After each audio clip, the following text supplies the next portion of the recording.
Hello, one and all. Welcome to another exciting adventure of the Unsleeping City. Ladies and gentlemen, this is episode 7.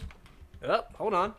Okay. This is episode 7. It's great to have you here. Great to see everybody, with us on this journey.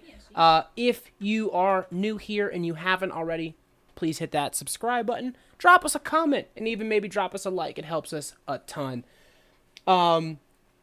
We return to find our intrepid heroes within Astoria, Queens, as insects of the dream realm. Nightmares from Nod are sucking back through the rent that is stitched together, mended, and sealed. And before we begin, say hi, intrepid heroes. Hi, intrepid heroes. Hi, intrepid heroes. We'll get it. Yes, the insects are sucked back into these like tears in reality, leaking dream magic into good old New York. The magic has begun to recede from Charlie. Finally, after a long and grueling battle, Smoke, after dealing the final blow to Becky, found that inside the bodega, an item was missing from its collection of wonders. This item being the key to the city. You arrive, you guys kind of like regroup, and you guys hear off into the distance, sirens are approaching. Like mermaid people? No, like police sirens. How are there mermaid people in New York? We don't even have... Well, it's the Unsleeping City, so there's all kinds of magical, mythical creatures. No, so you guys can actually tell that it's off a little bit ways, because, like, the sound is almost, like, bouncing between the buildings, and, like, It's a sign for sirens. It is kind of reduced in terms of, like, volume, so it is a little bit ways off. You guys kind of regroup, and you find yourself that you've regrouped kind of off in this, like this Irish pub down in the back, down in the back of the block. Still's like somewhat covered in webs by like these silky, gross, sticky webs. There's like no people here. You see a few cocoons inside of here hanging from the ceiling and stuck to the walls. Some of you look a little worse for wear than others. The umbral arcana is slowly starting to seep back in and starting to, like, kick on. It is starting to, like, kind of put a mask all over these phenomena that is happening. You know that, like, so you would know that the umbral engine has kind of, like, caught up to this dream magic, kicked on and, like I said, sucked the umbra in. You especially see it as... You guys, Henry and Smoke, as you guys take a look over at Charlie, you see that, like, that's wild dream magic in her eyes. It kind of, like, blacked her eyes over, has started to also recede. Like it's being, like, drained of fluid or something. Like, it's fully being pulled away.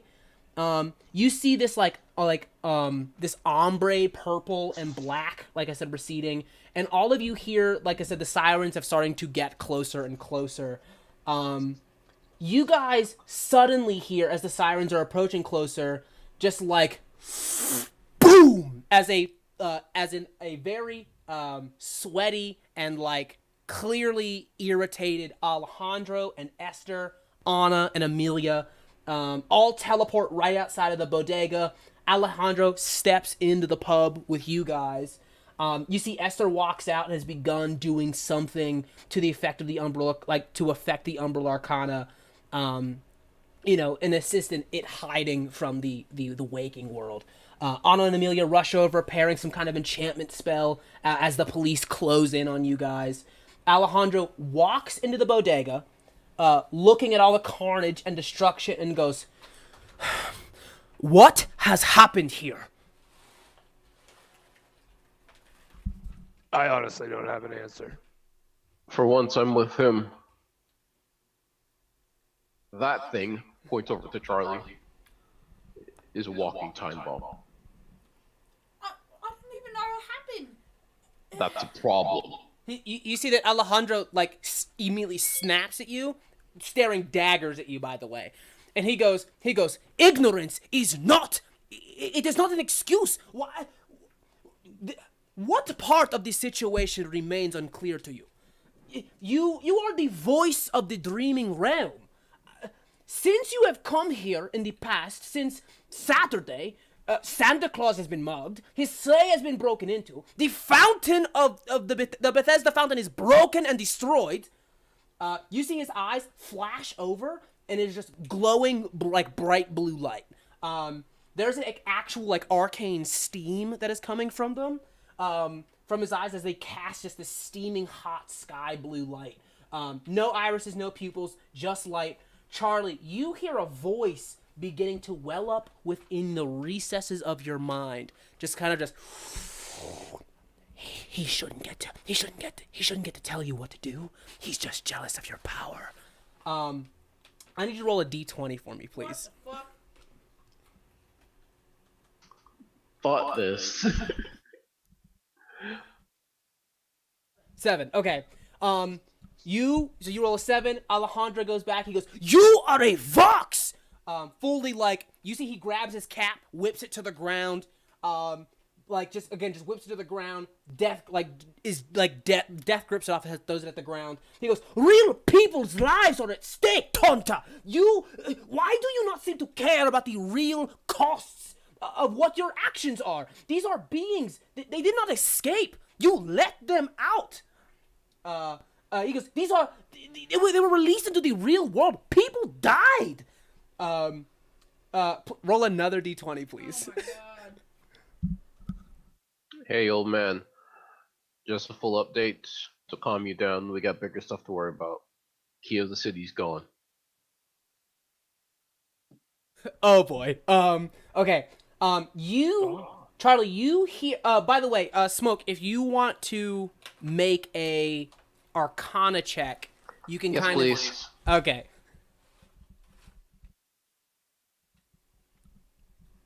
Awesome. So you see that as he kind of gets a little enraged, you can see some of that magic is starting to kind of build up like a reservoir. Like you can't see it like how it was super visible before, where her eyes fully blacked over. You're like peering through the veil. You know what I mean? You're like looking at her mana, like her magical affinity, as opposed to like any kind of physicality. You can see that this dream magic isn't being managed by Charlie in any way. So, like, it's deeply rooted in her feelings, essentially. You know as a mage that, like, that's why you have a focus. Like, whatever your spellcasting focus is, that's why you have it. It's a place for all of that incredibly powerful and incredibly destructive magic to go, to be controlled easier. Alejandro is just laying into Charlie, and you can feel that magic is slowly reaching a boiling point the more stressed that she gets, risking a kind of, like, another flare, essentially. Alright, back up. Okay, you start to separate the two. Charlie, you hear another voice that goes, "You owe these people nothing. We can take you away from here. We don't need to be yelled at by the likes of these people. What do they know of your life, your pain, your struggle?" What does Charlie do? Smoke kind of steps in the middle and just starts to separate you. This voice is like talking in the middle of you. Alejandro is clearly like, he's like a brown, like, Latino man. You can see his skin starting to like redden from like the blood getting to his face. And then, so, Smoke stepped, like, in between us? Yeah, he fully, like, okay, let me ask, Smoke, do you, like, physically intervene? Yeah, I physically stepped in. Yeah, he is fully, like, literally stepped in between the two of you, hand on your chest, and is pushing you. Like, Alejandro is fighting him. He's old as hell, you know what I mean? So, like, there's not a whole lot he can do to Smoke. Like, Smoke has a firm hand on his chest pushing him back, and he's trying to push against Smoke, but Smoke is definitely holding him at bay, as he's just yelling at you like, "You do not care for the right of your responsibility!" Like, fully spitting and screaming at you. Yeah, obviously not hearing anything that Alejandro at this point is saying, because there are people talking in my head. Kinda Well, it's only one voice. It is one voice. There's a person talking. Yeah, that makes it better. She's freaking out, kind of bends down like something like hurt her ears, and she's just screaming, "Shut up!" She's like, "Shut up! Shut up! Shut up! Shut up! Shut up!" Obviously, Alejandro's gonna think it's at him. It is not. He very much does. You see that he goes, and the gall for you to sit there and believe that you have no sense of I don't know, obligation for what it is that the gift you've been given. Fully screaming at you. Oh, fuck. Like, again, he kind of believes that. I'm actually going to roll. Oh god. I'm actually going to roll an insight for Alejandro. I'm gonna look over to Henry, and I'm just gonna knock her out. I'm just gonna say knock her out. What? Okay, he rolled a 3. He definitely thinks it's towards him. Oh, Like, god. Henry, please knock her out.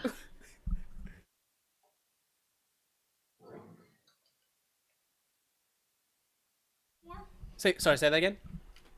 Is that thing in my head saying anything again? So this is all happening in a very short time span. We're kind of spreading it out so that everybody kind of gets a grasp on what it is they want to do. But so it is. It's almost like Alejandro's yelling at you. The voice is talking to you in a very loud whisper, and Smoke is in between, kind of yelling at the both of you, trying to get the conversation to die, right? So this is all happening within the span of seconds. So it's not really like over a long period of time. Gotcha.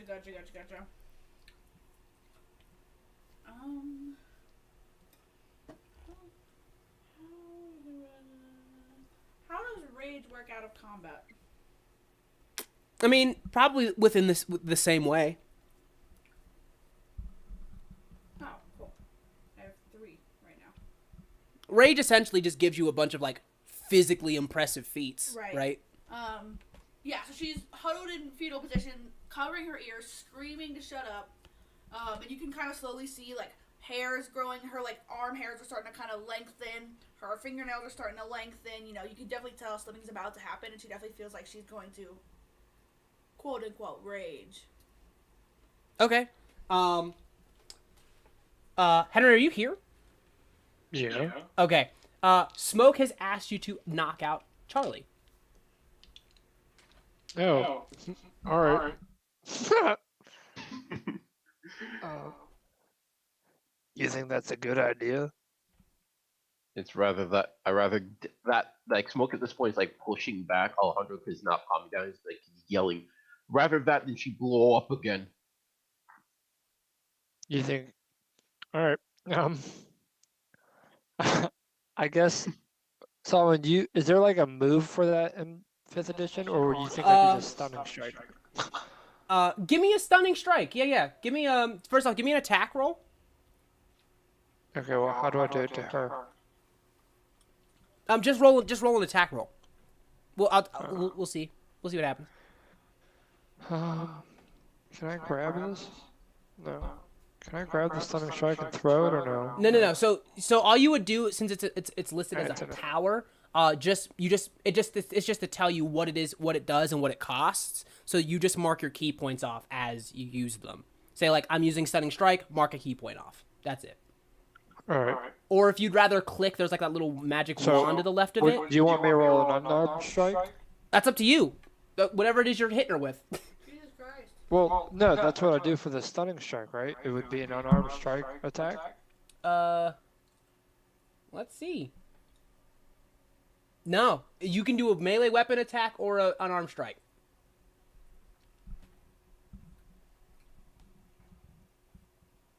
Oh, so both use the stunning strike thing. Correct. It's called Okay. stunning strike. Doesn't just have to be with your fists. It can be with your Okay. staff. All right, well, It I'm can... still gonna be with my fist just because it's the same thing. So Oof. You cock your hand back, walk up behind her. The minute you pull back, something snaps into you, and you hear like an animal in the woods, the twig snap, and you turn around, catch his fist. Like Tobey Maguire when he's fighting in the hallway. Yeah, fully turn around, catch his fist.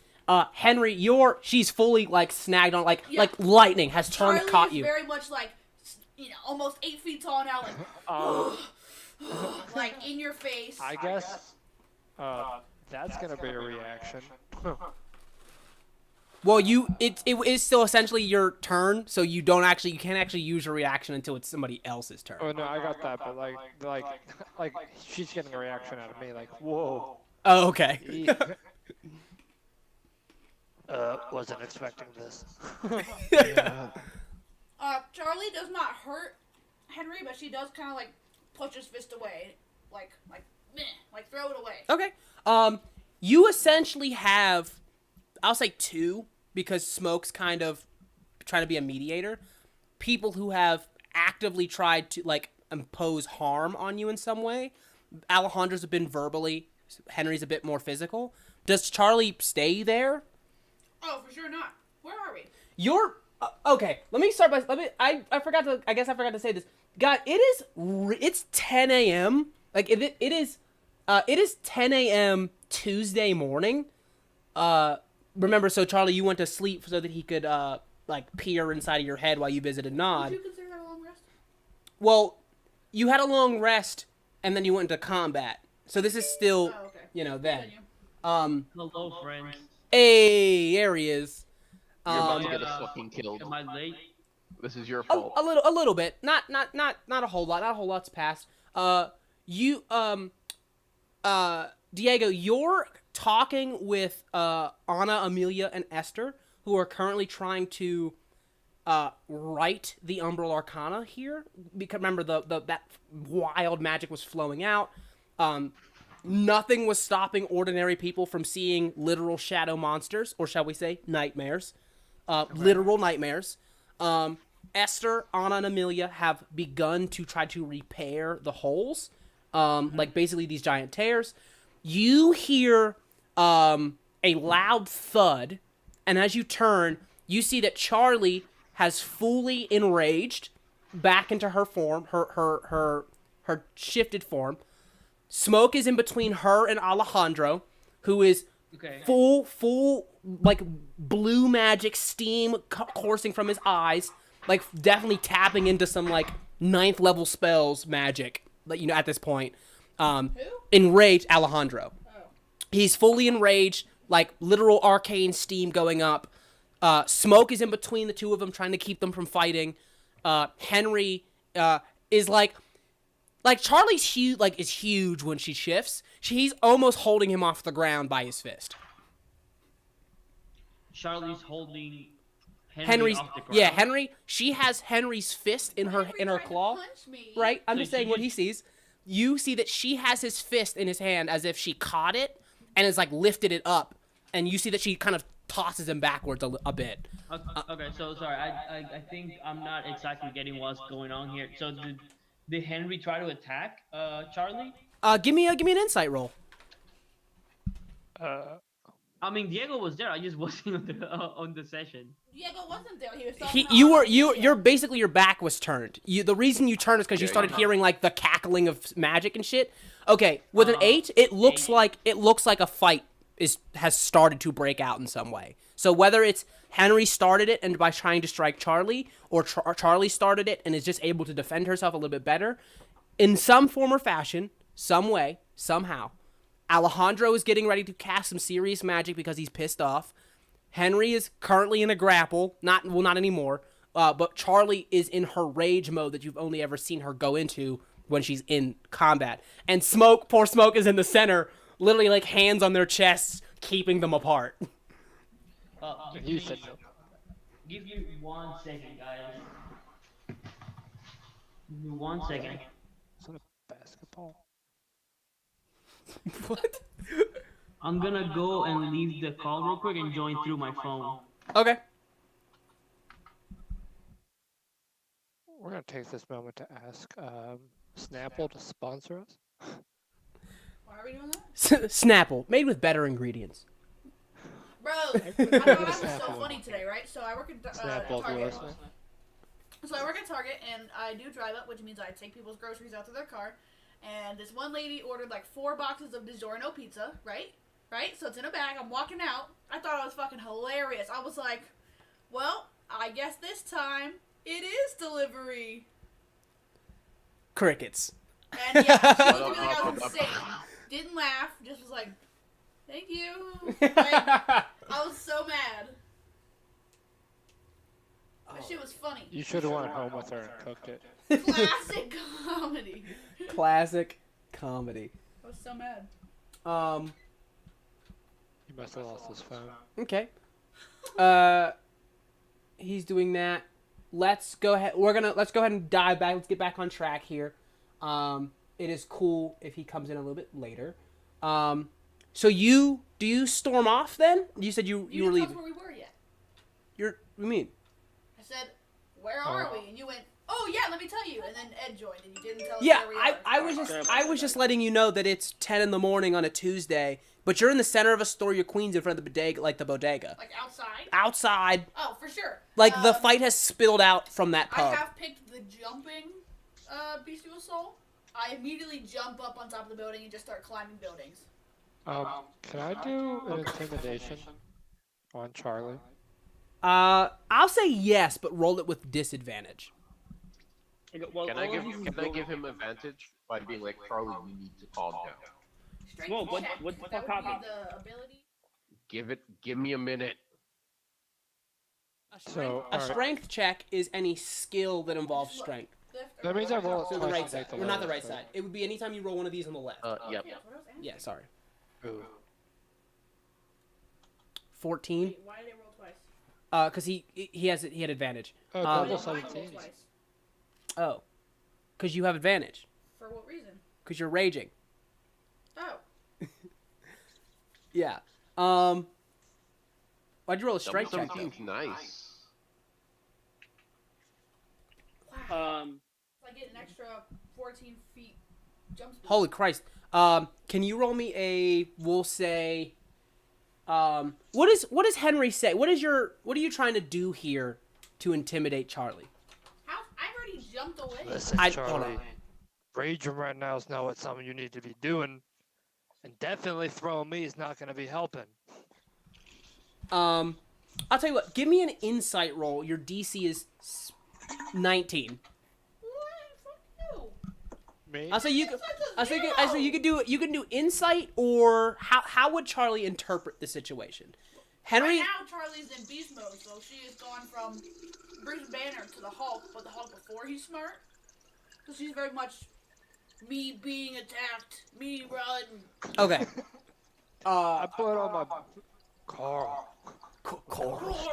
So you're gonna hate me. You're gonna hate me. But with that explanation, I think in this state she's kind of a little bit mindless. Your intimidation falls on deaf ears as she fully scales the building. You get to the roof, and then you like Hulk jump across a couple of rooftops. And then I stop, look out to the world, and Smoke, what the Jesus. fuck happened? Jesus Christ. I'm fucking gonna kill her. That's what's happening. You gonna kill her? It's about goddamn time. Okay. Okay. So somebody just tell me what happened. I'm glad you're confused. You walk over, you say that, you see Esther and Amelia, who are handling the cops, also have come over at this point, and they're just like, you see Esther goes, I'm sorry. Can somebody fill us in why the Vox Phantasma has just suddenly run away and is not just running, but jumping over buildings. You see that some of the people who have been like released from cocoons, who like you see that like they've been told that some sort of like flash dance has happened, that like some sort of like thematic flash dance, like a flash mob. And like so being like wrapped up in cocoons is just them being wrapped up in like mummies and toilet paper and stuff. And that they weren't really like bugs, but like they weren't really bugs. They were like bug themed costumes. Like they were doing a rendition of like the old movie Ants or like A Bug's Life. And so they're just kind of like, yeah, it's all right. You know, let's start getting some of this TP down. And you see that like some of the web that's soaked over, they think is toilet paper that's been thrown up. And they're just like, we're over here trying to explain to cops that a flash mob has happened. Alejandro's eyes are blue. Charlie's gone. What the hell, guys? do I have Epona's phone number? Yeah. I'm gonna call her and tell her like, hey, we need your help down here. Get down here as soon as you can. Okay. horses can't fly. And then I'm gonna go try to calm down Alejandro. You, Wait, hold up. Is he calling the cops? you The You cops pull are- your they're phone calling out. our friend in the cops. Okay. Diego, as you pull your phone out, you see that you're actually currently getting a phone call from an unknown number.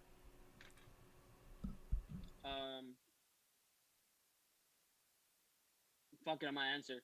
Okay, you hear, hello? Is this, Mr. Diego, De La Cruz? Who the fuck is this? This is Officer Cirillo. Cirillo? This is Epona. Ipona, where you at? And we need you down here. We're at Astoria, Queens. Okay, yeah. We'll get on that. Actually, is this a bad time? We okay, listen. Okay, listen. We're working with the DA's office down here. We're looking to collect some testimonies from you guys over at the Gramercy.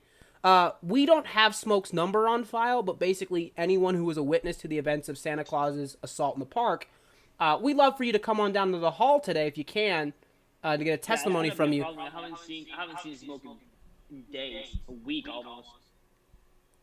Give me a deception check. Fucking respect. Fucking respect. Oh my god! Fucking respect. Smoke, you're directly next to him as he says that, and he does that move where he says it out loud, looks you dead in your eyes, does not waver. That's wild. Oh my god, you hear her go, oh, okay, yeah, we haven't heard anything from him either. You know, usually, you know, the Pixies are up to something, and we kind of keep an ear to the ground to make sure, you know, in case they pop up, but the guy's good, what can I tell you? You know. He's a BC guy. My thoughts exactly. But like I said, we'll take whoever we can. If you have any of those people that were with you, you know, anyone who saw it, we love to try and track them down. But we can also collect that information, you know, if you were to come down to City Hall, you know. Let's go.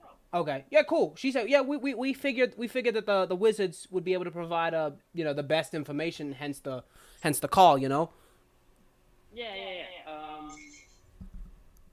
Yeah, but right now we kind of need your help down here. Okay, well. You know what? Actually, no, we're good. Don't worry about it. We got it under control. Oh, you sure? Yeah, we're good. I mean, I can send a couple of squad cars down there if you need to. No, there's some cops already here. They just got here. Sorry. Got it.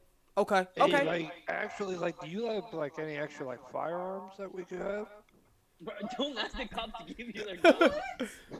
Hey, police officer, can I have a gun? I mean, like, Lawman, can I'm I just have walking around weaponry? here with my hands in this stick. Like, I'm just asking. Bro, we'll hook. Don't worry, we'll figure that out. I'm sure Smoke can help you out. She offered us whole squad cars. You're telling me she can't have for she me, like, said a 9mm? She was offering to send the term means she was going to send a squad, so like 2 cops to you to help you out. Exactly. I don't need people. I just need the guns. Oh We my can beat god. them up and take their guns. You hear Epona says, you know, she's like, all right, you know, hey, thanks, it means a lot. You know, we're just trying to get to the bottom of this. Hope everything's good. I'll see you in a few. Yeah. She ends the call, you know, click. You see Alejandro is like ruffling his head, like through his balding head of hair. He's like running his fingers through it, and he goes, oh, this is bad. Abuelo, calm down. I am. Listen, Charlie is a very troubled young lady. So are you. She's very cool. I apologize. I may have come off a bit on the deep end. But I never seen you mad before. and I apologize. I do not mean to come off that way. Okay. Well, perhaps we should. We have plenty of work to do here, trying to clean up this mess and restore the Umbra Arcana. Maybe it would be best for us to meet up later tonight, and have a discussion about what is to be done. Yeah, I'm sure Wait, you're telling me she just ran off like that, and we're just gonna meet up later? I think that it is important for. Listen, Henry. I feel that the confrontation that we had was more than just a few words exchanged. I believe that she is truly deeply wounded in a manner that we cannot comprehend with this whole new life she must take on. So perhaps her being able to cool her head is the better choice. Yes. Yeah, she That needs to makes chill the more fuck sense. out. Well, Sorry for the language, kill Abuelo, but she whoever needs to she runs into. But I will send out a phone call later on. It is very early in the morning. Perhaps you guys have work that you must be done. Henry, I can will. you tell me what happened? Yes. Essentially, a lot happened in a little bit of time. I'll fill him in. Yeah, I was kind of hoping somebody would fill me in. Oh, okay, cool. Sorry. No, go ahead. My bad. Sorry. No, you're good. So Charlie, your grandfather over there, kind of lost his collective shit. Started yelling at her, Yeah, I've and never seen that guy angry. Let me just remind me to never make him angry ever again. yeah, that's not. Long story short, Charlie sounded pretty doesn't have a pissed. focus. Her powers She are controlled by doesn't- her emotion. Okay, so we need to ground her the fuck down. Yeah, we need to give her a goddamn focus. That's what we need to fucking do. Okay. Well, I'll right give now her a we gotta. focus. So how did she come to blows with Henry? Focus his hands. I asked him to knock him out, knock her out, which Smokes looked over to Henry. I thought you were trained. Smoke, you gotta cut that shit Alright, out. You look, can just go something around punching flew over people. there, and like it's like, alright, yeah, it's early. Okay, you know what? It's fine. My buzz is Let's- gone. Let's deal with this right now, and then we can go find Charlie. She needs some time by herself to think things over. Okay. Agreed.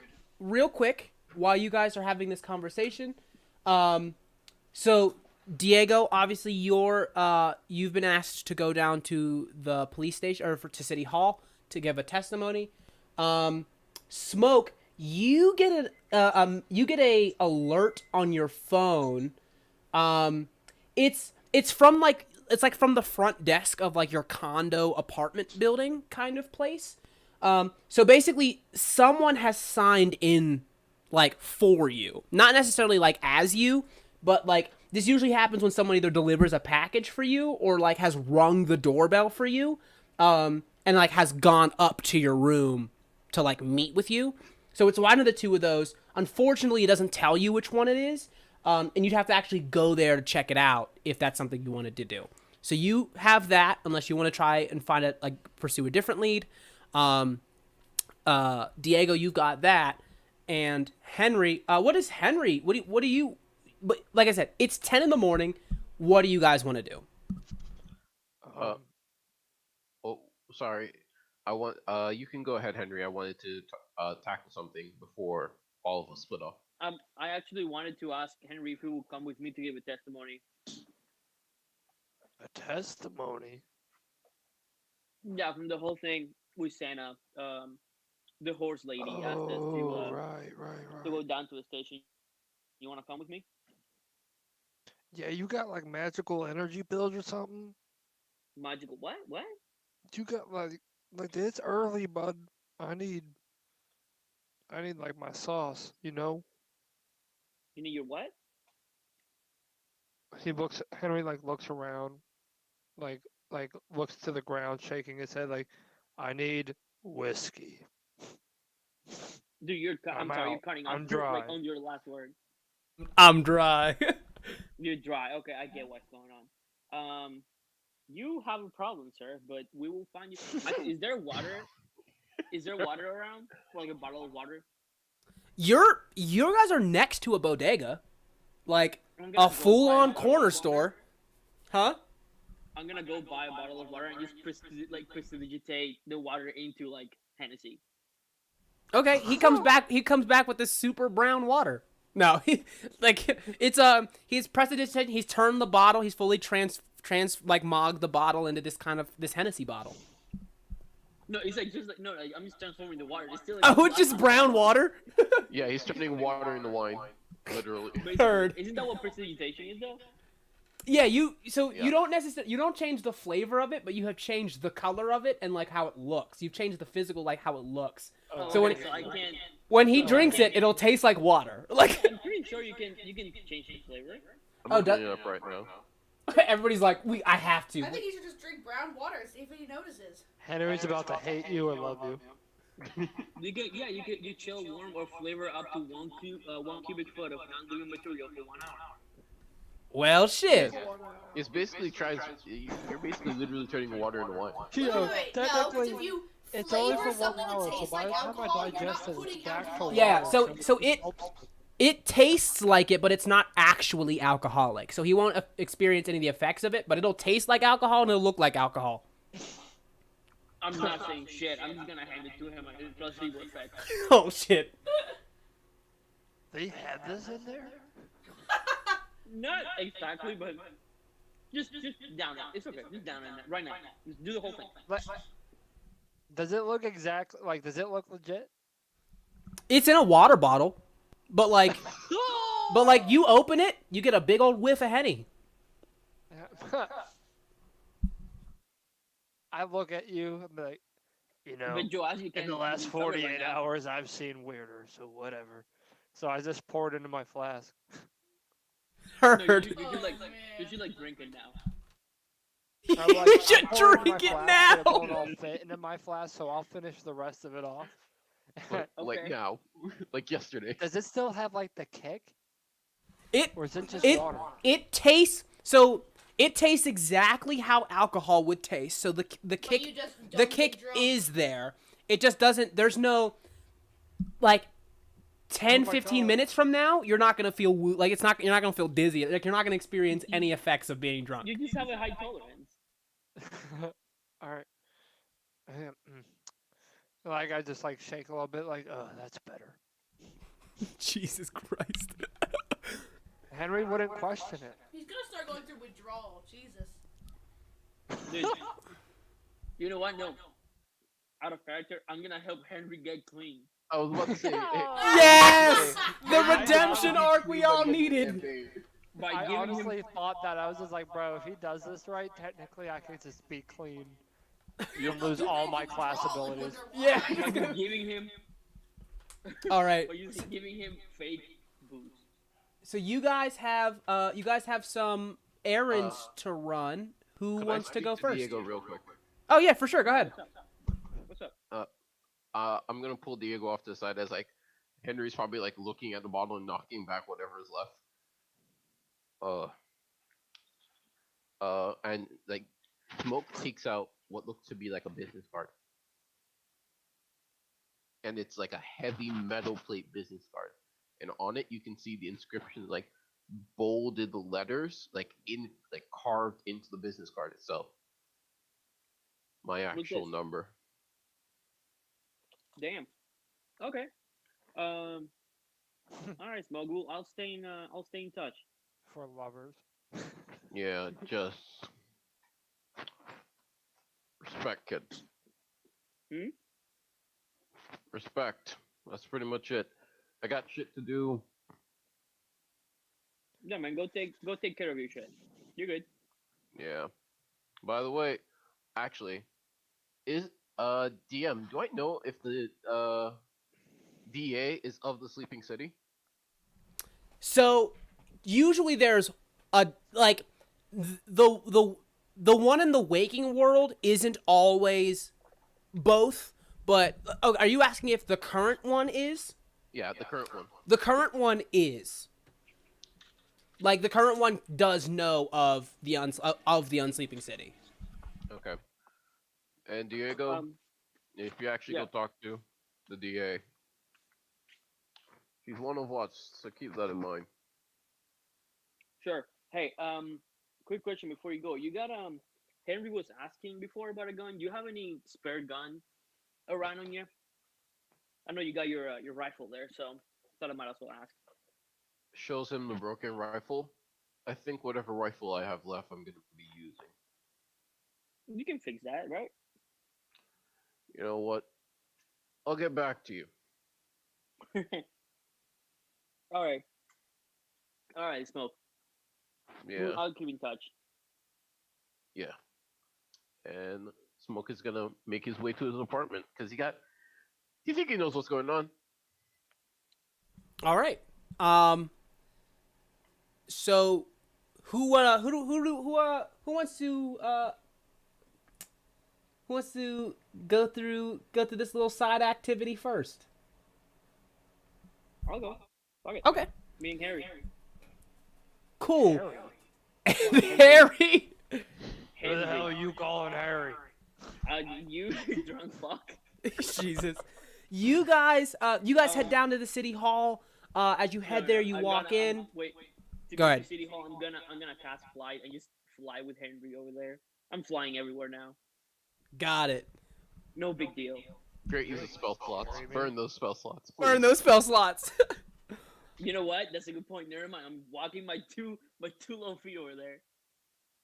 I could probably carry you. I walk faster. No, it's Jeez. fine. It was more about the coolness of just flying into a police station, but So you guys fly down to City Hall. You walk guys onto City Hall. you walk in. You see that Epona is there to greet you. Yeah, City Hall, massive building with golden statue on top. Huge stone steps everywhere. Epona leads you guys up those stone stairs. Met you out front. She's like, Diego, thanks for coming down. I appreciate it. She regards you, Henry. She goes, oh, you were there at the sleigh. It was good to meet you. Yeah. She goes, all right, well, let's get down to brass tacks, yeah. You see that she clip clop her centaur hooves up the steps.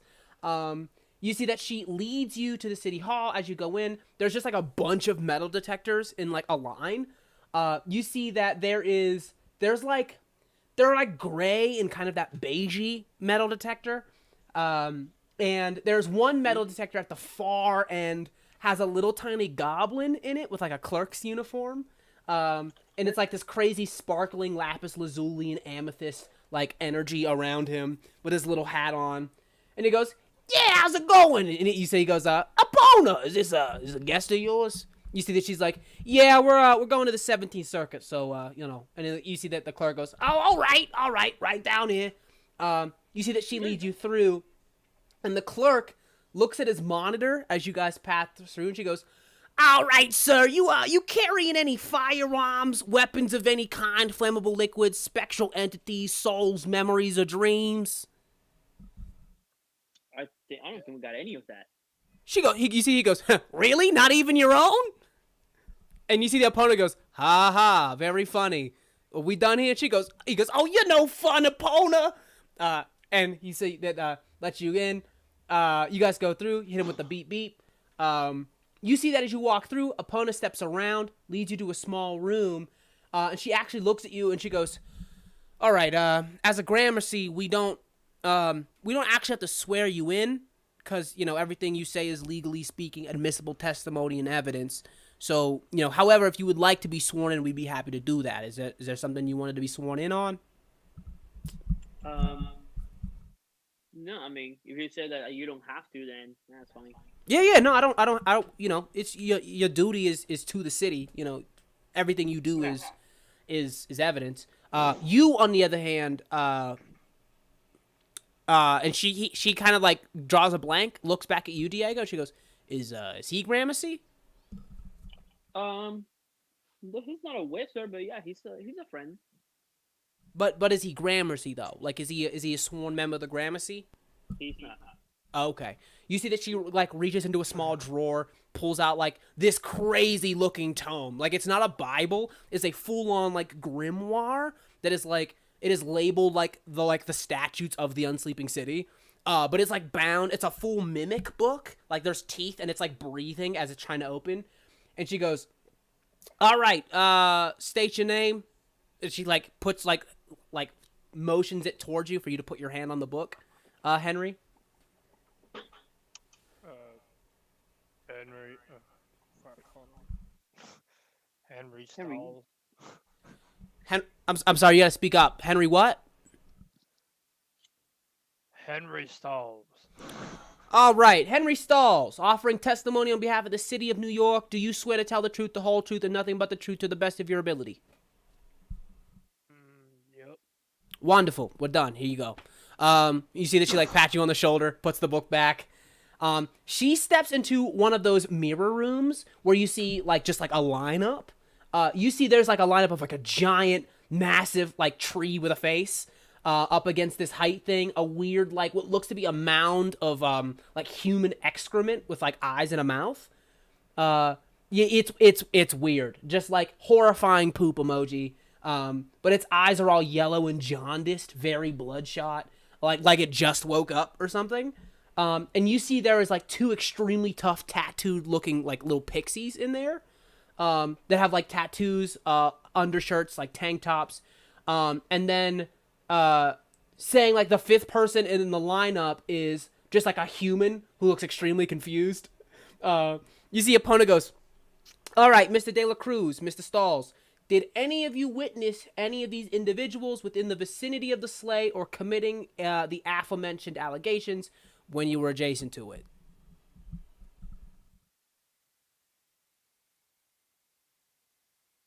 Uh, I I look over at him. You gonna say something? Hey, can I roll an insight or something? Because I don't think we've seen any of these people. But like, it might be just because me as a player has forgotten that Can the I do it as a characters. perception to see if I realize any of these people? Sure, roll an insight, roll a perception. Actually, can I do perception? Actually, whichever is fine. It's the Sure, same. roll. You can roll. You can roll with whichever. Um, it didn't fucking. But it was a 23. What's up? For some reason, it did. It was a 23. It didn't register. Okay, on the, cool, on the chat cool. for some reason. All good. It was a perception. Yeah. Well, for Okay. me, whichever. Insight or perception doesn't matter. Okay. Well, I need to know which one it is. Okay, I'm gonna do perception then. Okay. So both of you notice something. Like there's like a moment where you're kind of just like, I don't know any of these people. And then something catches your eye, especially since you got above a 20. You both notice it, look at each other, and there's this non-verbal like light bulb that goes off between the two of you. The two pixies have been stripped of like any kind of blazer that they were wearing. You can only see like the tank tops underneath, right? They both have a tattoo in their like sleeves of tattoos on their chest that is being covered by their tank tops, but with those high perceptions, you can almost kind of see through that tank top. It looks kind of this weird like heavy metal party popper kind of thing. Oh. What? You know those things that where you pull the string and it pops and confetti comes out? Yeah.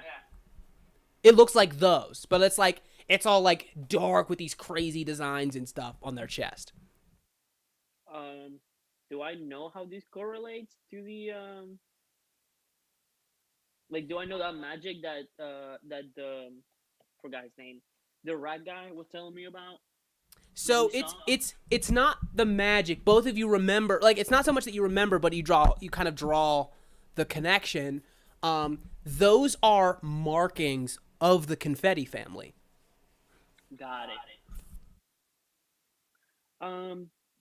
No, I don't see anybody. I don't think. Yeah, I don't think I know any of these people. Okay. Are you able to point to any of these people that you recognize from personal affairs or any information that would point to evidence regarding the aforementioned allegations? You know what? Nothing comes to mind. No. Okay. I never met these people in my life. All right, sounds good. She goes, thank you for the time. For your testimonies, we're gonna go ahead and save those for the DA. So if you want to come with me, that'd actually be great. And you see that she starts to walk down the hall. Yeah, you got it. You walk into this side room. You see that like the big thing of that big old shit elemental just like as you guys like walk past the mirror. You walk into the side room. You're seated at these comfortable wooden table. You see Epona goes, cool. Is there anything you want? Anything to eat, drink, coffee? Coffee's good. She goes, do you want something else? She points to you, Henry. You got anything with like alcohol in it? She goes, honey, in a police station? Come on now. Oh, you right. I mean, like, not alcohol, like, alcohol helping, like water. Yeah, I can get you some water. It's all good. She goes, all right. She I'm gonna walks. lean over them and be like, "Yo, can you do that stuff again?" Yeah. She Well, Henry doesn't know. she walks out. She walks out to go get your glass of water and the coffee for you. And walking in is Ramon de la Cruz. he fuck. he clearly knows who he's going to talk to. So he has his game face on. He sits down, looks at you, and you hear Mr. de la Cruz. Automatically, Diego just crosses his arm, and he's like completely shuts down. He sits down, you hear he just goes, he clears his throat. Mr. de la Cruz, thank you for coming in today. My name is Ramon. Mr. Henry Steels, thank you for coming today. And he goes, okay. What do you want? Are we going to do this? Huh? What do you want? He goes, listen, son, I'm at work. So the thing is here for me, Diego, is that I am at work right now. Do you understand? You see Epona has been standing in, has returned with your coffee and your water, maybe a few seconds ago. And just sits there and she sets them on the table and just goes, I'm going to fully go. Yeah. Just turns around and shuts the door. She steps out. You see that Ramon pulls out a recorder, slides it onto the center of the table, keeps his voice professional, but it's just fucking daggers the whole time. You see he goes, so, Diego, it is my understanding that you are attending the wedding of Angela Confetti to the one Ronald Pigeon. That's right. Yes, Angela Confetti, daughter of Don Confetti, who may or may not have ties to the... And he, squints his eyes looking at this document, and he goes, to the Pixie Mob? That's right, yeah. Click. Dios mío, Diego! Is this what you want? You could be finishing your degree at the university right now, but instead you don't know nothing. You would rather be playing wizard with your grandfather? Es mala leche, Diego. Abuelo's good. Abuelo is good. What the fuck? And what? You know what? Click. So, Mr. De La Cruz, you were attending at the wedding. Did you hear anything accounting to criminal conspiracy having to do with the assault of Santa Claus in Central Park? I did not, sir. You do not happen to know the names of any individuals associated with the assault on Santa Claus? Nope. No. You might want to ask Santa himself. You see, he goes, no. Oh, okay. Because it says here that their names are stupid, might I remind you. It is Twinkle and Pink. It is Twinkle and Pinky. Those names don't sound familiar at all. He goes, do not sound familiar. Click. And because I have to work in the city department now, I have to prosecute Twinkle and Pinky. See, when the fuck do you work here? Do you enjoy this? Living in a cartoon, my boy? So what, you want me to go to university, just keep oblivious to all this shit that's going on in the city, and just do as you tell me, and just be a good little boy until I get my degree, and I police you. Is that what you want? You want to control my life like that? Yes, I want you to be successful in your life because You could have been successful. A horsewoman just bought you a cup of coffee and water for and these two pixies I have to put away for attacking Santa Claus. Dude, well, Alejandro told me how talented you were. You My were so s- good with this shit. My You son, gave up on it.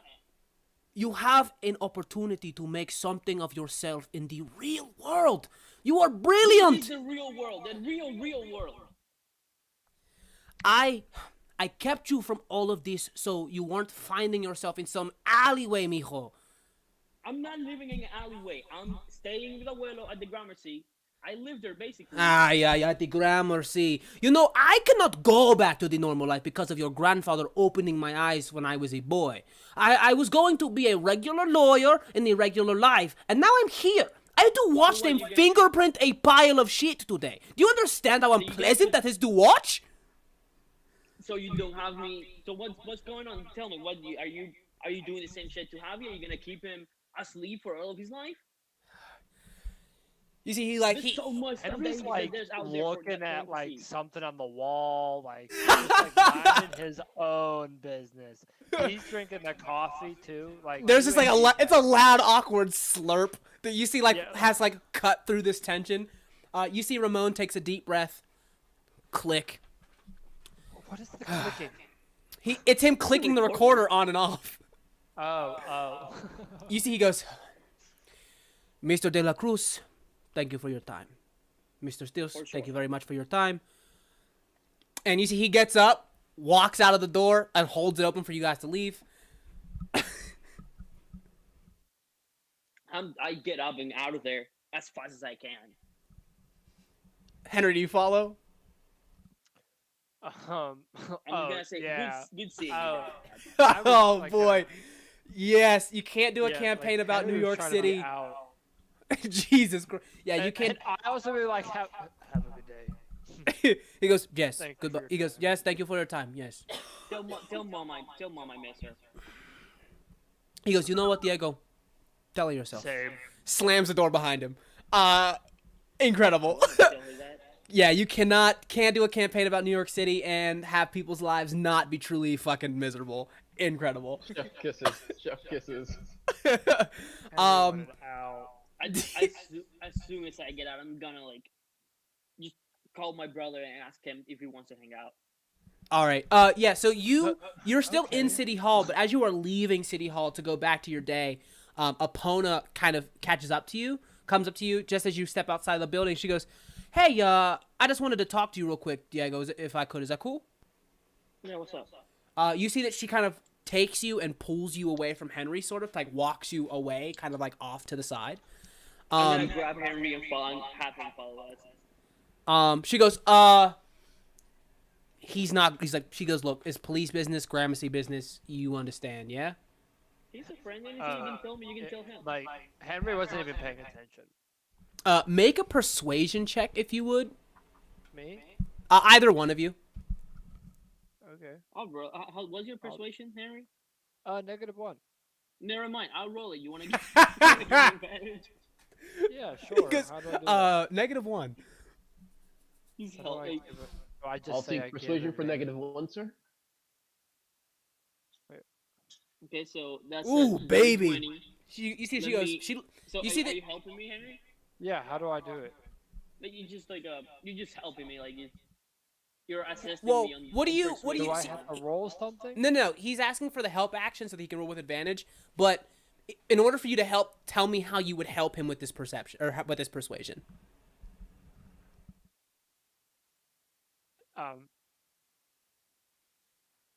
You know, I could keep a secret, and I'll probably forget before I'm even back home.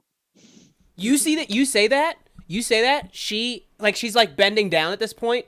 You see that she gives a sniff. She smells alcohol on your breath. And she goes, "All right, you know what? Yeah, you know, okay."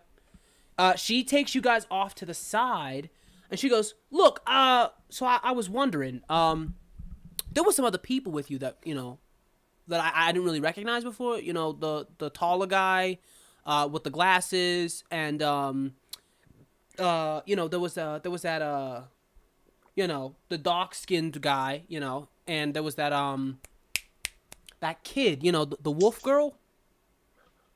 Yeah, she same as with Smoke. I haven't seen her in a bit. Yeah. Henry here has been my best friend for the last week or so. She goes, "Oh, that's sweet. But who are these I guys?" look at him a little like, kind of like, what? I'm gonna put my arm around Henry and kind of like nudge him a little bit. Like, She's like, a yeah. little bit. So who are these guys? I haven't really, they haven't really been around the Unsleeping City much. I actually don't know. Like I saw them at the Gramercy. All that stuff with Santa happened. We had to run over there together to help out. It is what it is. Right. Yeah, that's crazy. Cause like when I saw that wolf girl, she was crazy. She was something else. That's all. You don't know anything about her? She was odd, but a little bit of anger issues. She's True. fine. Yeah. True. Little. If any one of you wants to give me an insight check, please. Mine's a +2. Dude, I'm rolling so good today. You got it. 23. 23. You pick up on the subtlety. It's weird because she named everybody first, right? She kind of threw everybody, was like, do you know these people? Epona seems particularly interested in Charlie for some reason. You get the feeling she's using the questions about the others as kind of a smoke screen so you don't notice. So You also get the idea. Hold on. You also get the idea that it's weird that like Epona would be talking to you outside of City Hall, like while this is happening, and not talking to you in any of the rooms that you were like just in, where stuff like this was officially being recorded. Why the starting interest in Charlie, if I may ask? Oh no, nothing like that, man. I'm not trying to bust your balls or anything. I want to know more about the kid. Trouble? Huh? She in trouble? No. Like I said, I'm just because she seems the most irregular of the bunch, you know? We want to collect statements from all of them. She's the only one with no ties or nothing on file or nothing like that. Or honestly, Chase them down. yeah, or honestly, You're gonna have to chase them down. I don't know where they are. if you even tell me where I could find the kid, I'll actually just be able to go down and talk to her myself. I have no idea. She looks at you. Like I said, she just happened to be nearby. She offered to help to lend a hand, Okay. and then disappeared. Okay. But you'll let me know if you cross paths with her, right? Yeah, for sure. Give me. Do you plan to tell Epona the next time you see Charlie? Maybe. Roll me a deception check. Oh, fuck you. If it's not a reference to deception check. Oh, you gotta be fucking kidding. Henry, now's your chance if you want to jump in.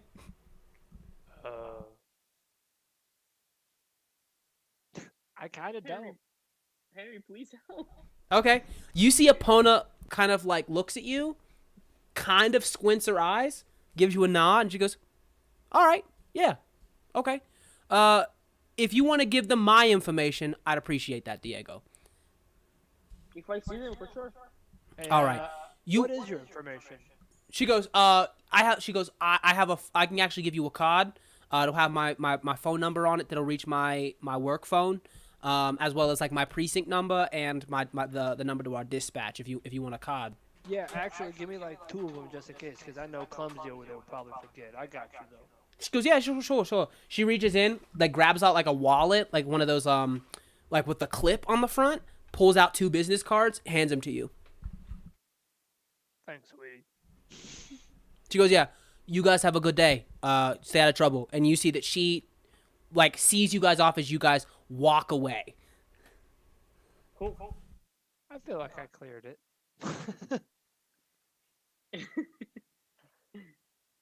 Real quick, I'm like what I said before. Like I'm gonna call my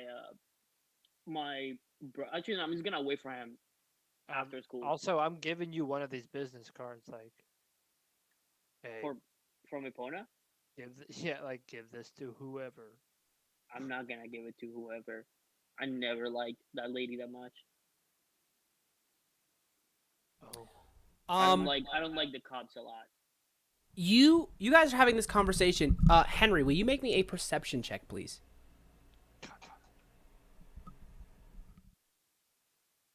16. You hear something kind of off to the side as you guys are having this conversation. It's kind of like a bell. It sounds like somebody has one of those hand bells that they're like they would ring outside of like a grocery store or something for like Girl Scouts or something.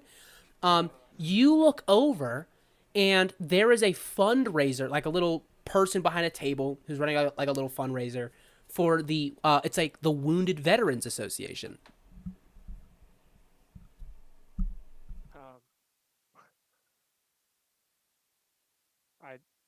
All right. Do I see like? Should I roll another one? See if I like notice anybody.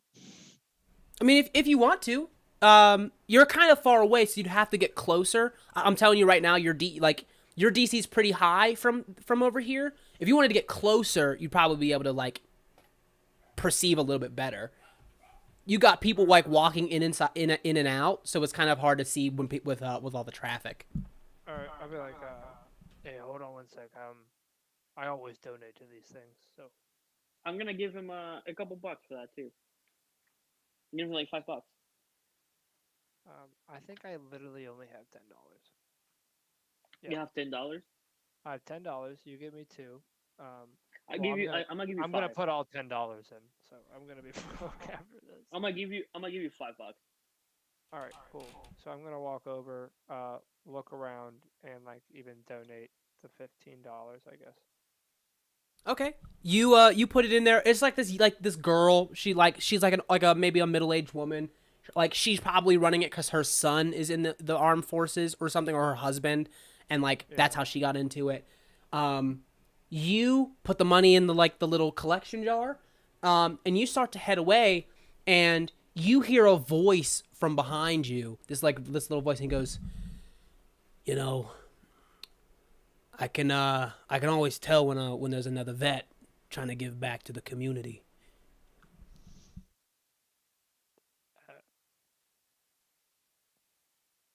I turn around. You see a guy with like a little shopping cart in his hand. He's like maybe 5'4", extremely built, older guy. You see he looks like he's probably in his late 50s, early 60s, Chinese American guy. He's got a Mets windbreaker on and a little like Mets hat. And you see he has like very kind of like athletic sandals and socks on. You see he's got like stuff that looks like maybe like rash cream and ointment, stuff like that in the basket. And you see he goes, well, actually, so that's who you see. Sorry.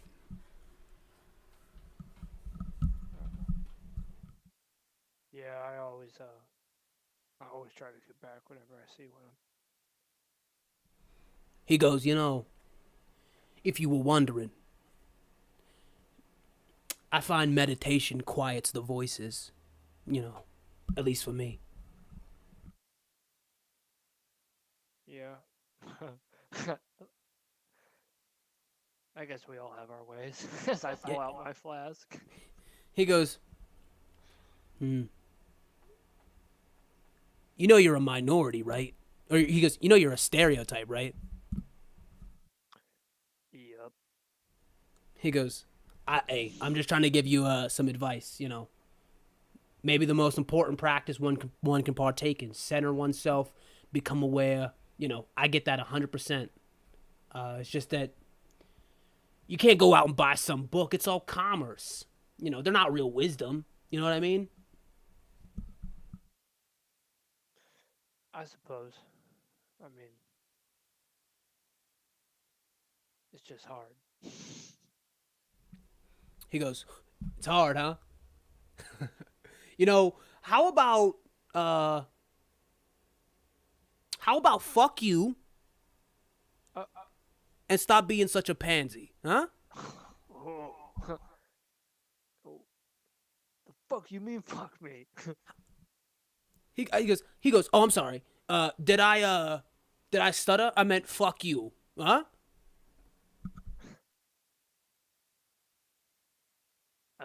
Is this how you treat everybody that tries to give back? He goes, no, just the ones who pity themselves, just the ones who pity themselves after going through something incredibly traumatic and decided not to, be the bigger man. You fought in the fucking war, for Christ's sake. Get it together. Right, I did.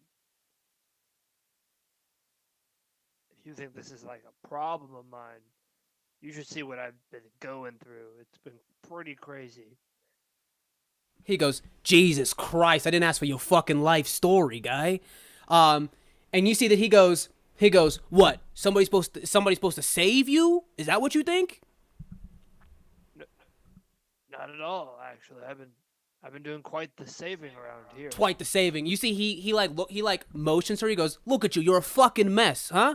You gonna start crying or something now, guy?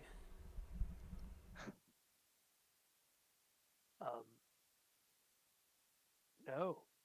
But if you want to fucking fight about it, He goes, do I want to fucking fight about it? You see, he turns around like to like walk away, puts something in his basket, and you see that just as you like with your like he sees you like kind of pull the flask out.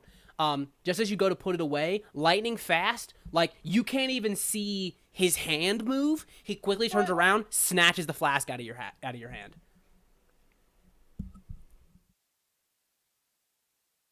Oh yeah, that's cool. Sips the coffee that he poured it into. You see that he like leans forward, back kicks the stroller. It slides across the parking lot like fast as fuck. Whoosh, slides across, goes directly like perfectly into the basket collector. You see he like looks at you, strikes a like a martial arts pose, like full on like Wing Chun.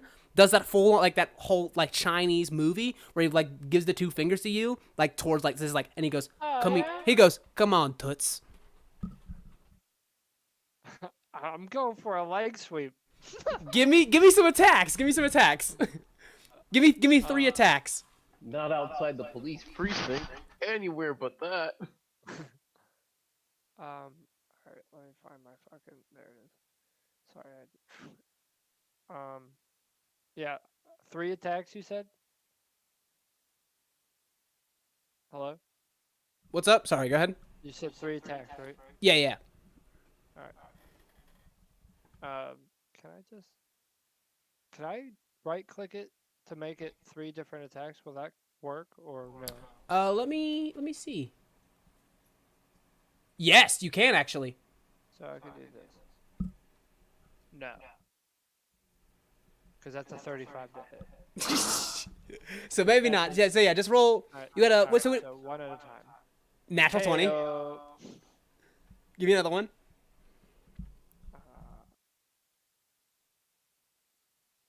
Rip. All right. Oh baby. You see that first. So he strikes his pose. You see that he immediately comes after you. Pa pa pa pa pa pa. Just fucking boxing your ears in, bro. Just you see he's just boxing your fucking ears. You go and roll those.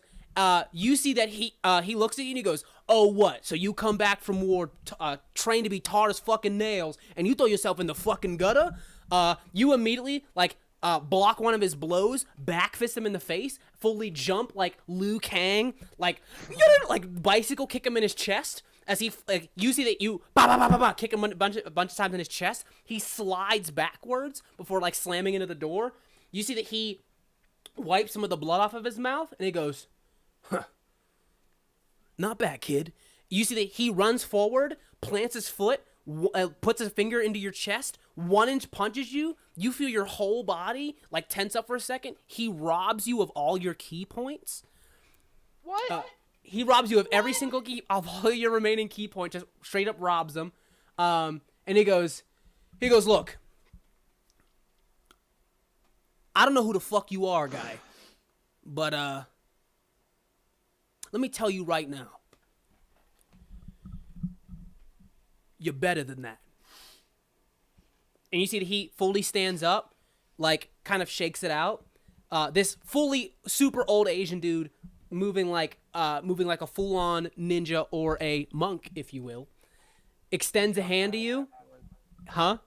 I got that much already. Shakes his hands out, offers you his hand. And he goes, "Jackson Way, good to see you. Good night." He goes, "Nice to meet you."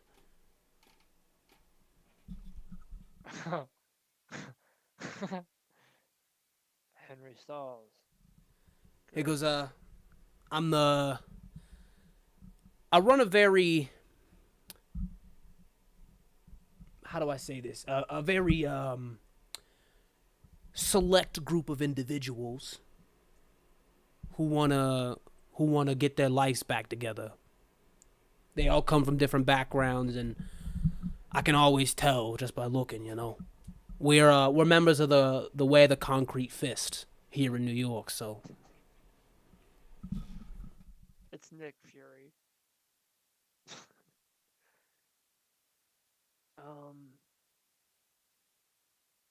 All right. I'll look into that. He goes, yeah, you know, we're a little off the ways. We're all the way in Staten Island, but you know, we'd love to have you, and I think, you know, you could use some of your own to get you back on your feet. I appreciate that. He goes, you know, and look, honestly, you know, people usually get the wrong idea about the center of Kung Fu and what it is, you know. You listen to Wu-Tang? I have a couple times. He goes, can I show you something? Sure. You see, he takes his wallet out, goes through some of the pictures of his kids, and he gets a picture of him and Method Man sparring in like the monastery of the Midnight Sun. He goes, Yeah, that's actually pretty cool. He goes, yeah. He was my best and greatest student. Is your Wu-Tang strong? He goes, look, I'm trying to get some ointment cream and stuff right now, but I would love to take you there if you got the time. I'm actually heading there right now. All right. I'm gonna look over and tell him like, hey, I'm gonna meet up with you later. Are you talking to Diego? Yeah, Diego. And I'll be like, okay, cool. Awesome. Just contact me whenever we're gonna meet up with the old one. Yeah, no big deal. Hell yeah. All right. Cool. You see, he puts the stuff in his car. You guys end up getting to the ferry. You see Jackson goes and gets like a little cup of coffee, sits down next to you on the ferry, and he goes, so, you know, tell me about yourself. You know, you have a gift. Like he goes, when I struck you there, your ki power incredibly strong. Oh yeah. Yeah, How do you know that? He goes, I'm the first fist, kid. You know, it's my job to know people's ki, and if they're even worthy, you know, of being a student or not. So like you're like the headmaster. Yeah. Cool. I never really got into like a rank. I just kind of. You know, maybe one day, you know, maybe one day you could even surpass me, kid. You know, I like to challenge you on that one day. He goes, good. You know, if it's one thing that we value here around the Concrete Fist, it's competitive spirit, you know. And as you guys are talking, you arrive in Staten Island. You walk with Jackson, who you see immediately has like taken a shine to you. And you keep seeing out of the corner of your eye, like never fully manifesting, just like this like almost like he's projecting some kind of like vision on you, like he's trying to like he's like a way that he would see like your ki and how your body like manages all of this energy. And you say you guys walk up from the ferry. You say so as I said, I'm part of the Order of the Concrete Fist. We are dedicated to the defense of New York City against those things which break through from the other side. We have a number of spiritual practices, and there are spirits, you know, that exist and who are actually of the magic of the waking world, you know. We are So still in like the spirit side, right? We're not. yeah. Okay. just He making goes, sure. yeah. So you know, it's very wonderful that that you found your way to me, and you know, we get to have this conversation. But in any case, I don't think it's an accident that I found you by that drugstore, and I will be very happy to induct you into the monastery. And as you Trial. huh? So like a trial. You guys, he goes, something like that. And there is this kind of 3-story building, like an apartment building that, that he stops at. Like as you, like the converse, he goes, something like that. and stops, turns, 3-story building. You see that there's, how do I explain this? It's like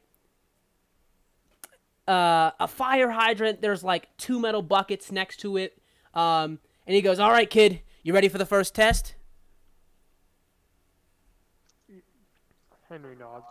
Okay, so it's like 2 buckets with like a mop handle. You know what I mean? It's like the wood shaft that under both of the carrying handles. Yeah. He goes, "All right, well, there'll be some healing at the top." You see he points as like at the fire escape, and you see that the fire escape goes to the 3rd floor and then kind of like keeps going above to the top of the building, and as you follow it, the Umbral Arcana fades away, and you see that this gray overcast day, the fire escape just ascends into the sky. Oh. I just like mumbled myself. This place just keeps getting weirder and weirder. You see he goes, "All right, well, I want you to fill those 2 buckets with water, bring them to the top. I'll see you up there." And he just whoosh, fully jumps straight into the sky. All right. Are the buckets already full? No. Oh. Um. And it's just a fire hydrant. It's just a fire hydrant. All right. I'm gonna try like straight up like just opening this fire hydrant. I guess. Give me a strength check, please. I knew that was gonna fucking happen. Can I do it as in like I strike it? Yeah, strike it. Yeah. All right. Nope.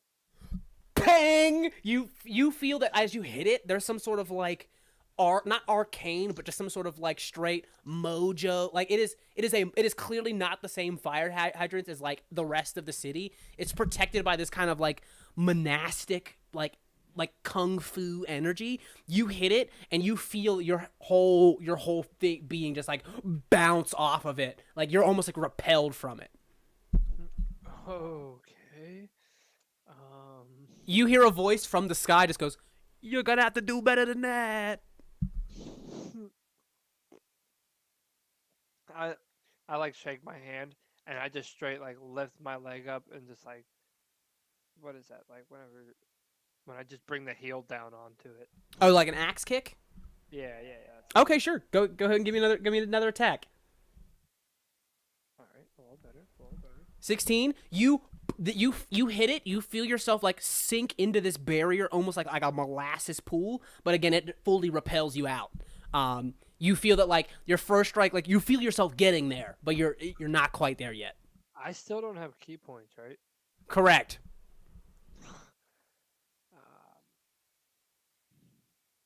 I mean, I'm just gonna keep doing that.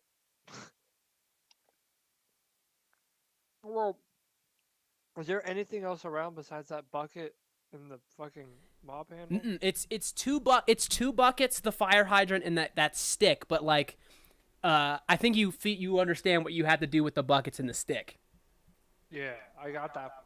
Yeah, you just have to get this fire hydrant open. Something is keeping you from getting through this barrier and breaking the fire hydrant. Something is keeping me from it.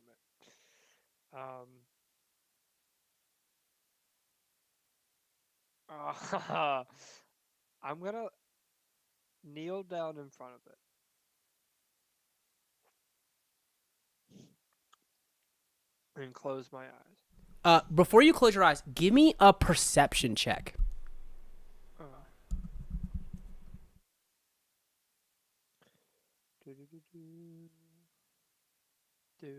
Whoa. It didn't land on there. Okay. That's cool. Try that again. What the fuck? Wait, That's no, nature. Nature. What the hell? You can just double click the yeah. You look at the fire hydrant. The minute you close your eyes, there is a black, almost spirit realm that is around you. Like, it's not just darkness when you close your eyes. You see it's like a whole spirit realm, and you feel it as opposed to like you don't necessarily see it. It's making an image with how you feel. You see the key of the world, the natural ebb and flow of key of power of that kind of spiritual energy, and you see that where the fire hydrant is, there is nothing. There is no fire hydrant, but your head comes up and you kind of look around. You are surrounded by like you're not surrounded. So you're looking at the fire hydrant. You look down first, and you're back in your fatigues, like your combat uniform, and you're kind of just like there's a minute where you're taken back. You feel a hand on your shoulder, and you look up, and your whole regiment is around you, like with their hands on you.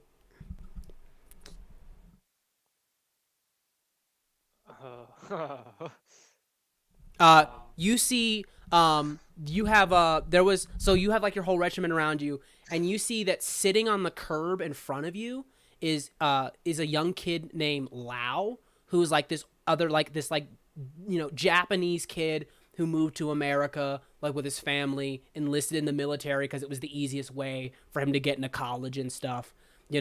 Unfortunately met the same fate as everybody else does, and he's sitting there. You see, he turns to you, gives you a smile, and just gives you a thumbs up. Oh, what the hell? Is my eyes still like closed? Your eyes are closed, but they don't feel closed. It doesn't like you don't feel that muscle pressing against your face that your eyes are being closed. It literally feels like you're just in this realm.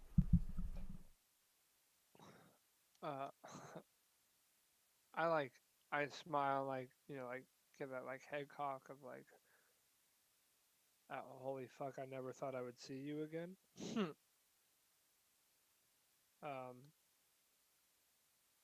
What's like around? Is it just like space and like? It's just it is empty space. It is empty space. What you see is like the energy of things. So you're not seeing cars and things like that. You're seeing like you actually can see like the chi points on your body as you look at like your palms and your like your midsection and stuff like that. You see how it flows like a river through the sidewalks and the roads and stuff like that. But there is nothing here besides just pure energy. Oh, all right. So,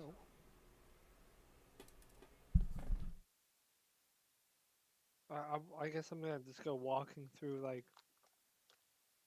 I'm gonna walk over to this guy.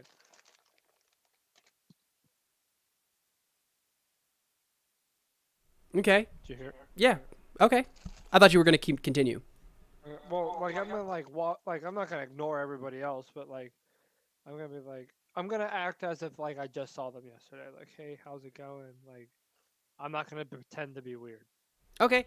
You start having a conversation, and like you're talking to them like in a normal conversation, and they don't respond. They're just giving you these kind of smiles, and you see that there's another guy. His name is Staff Sergeant Mullins. He kind of like approaches you, and he just goes, "You're not here for us, kid." And he like puts a hand on your shoulder, and he goes, "Now get the hell up there."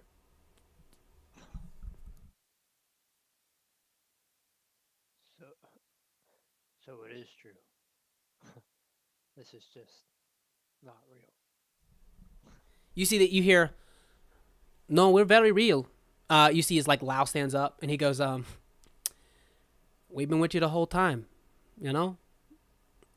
You see they come to you like you're with the kid. They all approach you, and he just goes, and then you hear like they all just start like saying different like different parts of the same sentence.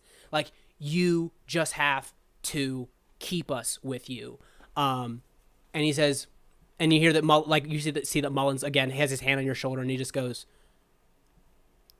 he just goes, "We've always been with you. Now carry us to the top." I grab my dog tags. You grab the dog tags. All of this energy from all across the city that you can see flowing like this river that's connecting all things. it emerge into this golden light that sucks in through your feet and coagulates into your fist, and you boom, the blackness goes away. You are standing with your fist around your dog tags, a whole new sense of purpose and power within your fist, and standing in front of you is the fire hydrant. um. Oh, I just like you know how like you make an open palm strike downwards, like Yeah. going through like, yeah, I just do that to like the tip, like the end of the fucking fire hydrant. You boom, king, whoosh, and water is ejected from the side of it as it is like effortlessly hot knife through butter explodes the side of it off. Huh. That's new. Um, I'm gonna grab my buckets. All right, you take your buckets, you fill them up, and the journey up the mountain has begun. And with that, we're gonna go to our next PC. Jesus. Smoke, you are arriving at your condo. Fantastic. Smoke is, as he hops in a cab, he's actually going to send a message to whoever his contact is at the mob and be like, something's come up, not going to be in for a couple of days. And as he enters his condo. Okay. You enter the condo, and it is like immediately you're like something's like this is weird. There's like no guy at the front desk there's usually there. Like that's off. And there's like not as enough. Like there's not a lot of people. It's like not a lot of people live here initially, but they are about the building. They're usually around doing something. It's just weird. It's just kind of like, huh, I didn't expect this. This is weird. Do you head up to your room? What floor do I live on? You live on like the 5th floor. 5th floor? Alright. I'm gonna roll Smoke is gonna roll an investigation really quickly to see if anything untoward has happened, like anyone signed in, stuff like that. 19. You see that you reach over for the guest book. You start to go through the guest book. You see that first off, nobody's signed in, not just today, but not like for the last like few days, maybe like the last 2 or 3 days. And as you're looking at the book, like what the fuck, you get a glimpse over the desk. Behind the desk, in like the swivel chair, is just a pile of ash.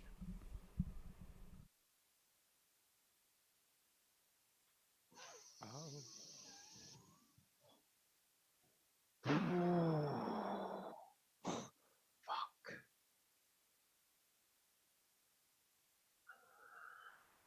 Okay.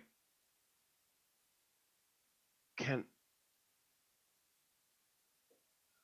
Smoke has to check. What can I roll? Can I investigate the pile of ash to see what caused it? Sure, go Or ahead. what is it? Just roll investigation. Please be smoking. Please be smoking ash. Uh, 21. it is smoking ash, and it is in fact still warm. So just like smoking like from an ashtray? No, it's not in an ashtray. There's ash in a seat. Okay. So, but it has heat, like smoke coming from it, as if like as of heat. Okay. That's 30 feet. If would my 5 stories. Alright, hold up. Alright, Smoke is gonna make his way to the elevator. Okay, it comes down, ding, opens up. Smoke is gonna go to the 4th floor. All right, the doors open on the 4th floor. And he's gonna go beneath his condo, the room beneath his condo. And he's gonna cast Detect Thoughts. You You put your hand to your head. You send out the pulse to look for any living creatures in the building. Uh, what is the range? Like, what is the detection range? Detection range is 30 feet. 30 feet. 30 There feet is in the sphere.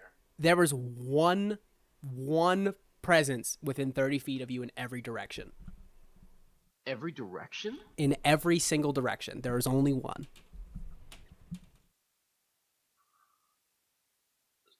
So, oh fuck. All right. Huh.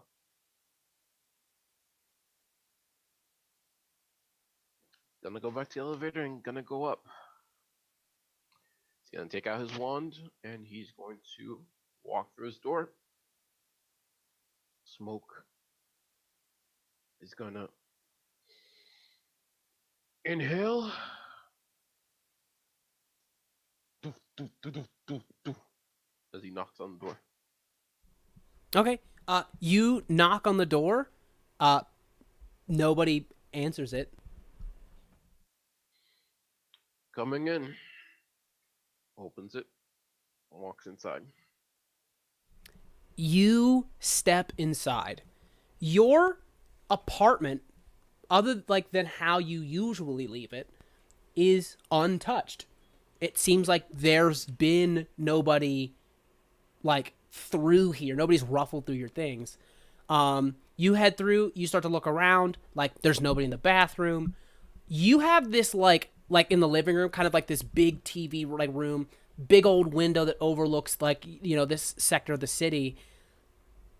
But there is a chair that is pulled to the window, facing out towards the city, to look out the window, and you see from behind the figure of a very slender, gorgeous woman, long tail that extends from behind the seat, leathery dark wings that are folded into her back to form almost like a cloak, and of course 2 swirled horns that stretch from the sides of her head. You wrap the corner and you just hear, "Do you know I've waited so patiently for you to find me, and here I am having to find you instead."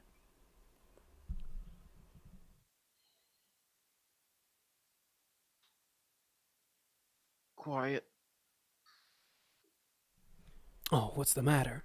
Is that the way you'd handle such a fond reunitement?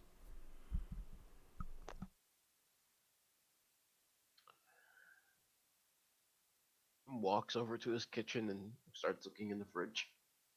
Pulls out what looks to be a beer, opens it, and literally just starts. He drinks the whole thing in one go. You hear the sound of heels, of high heels, slowly clap, clap, clap, clap, slowly approaching, very, very drawn out steps. And you just hear, "This is a nice place you have here. I could see myself getting used to a place like this."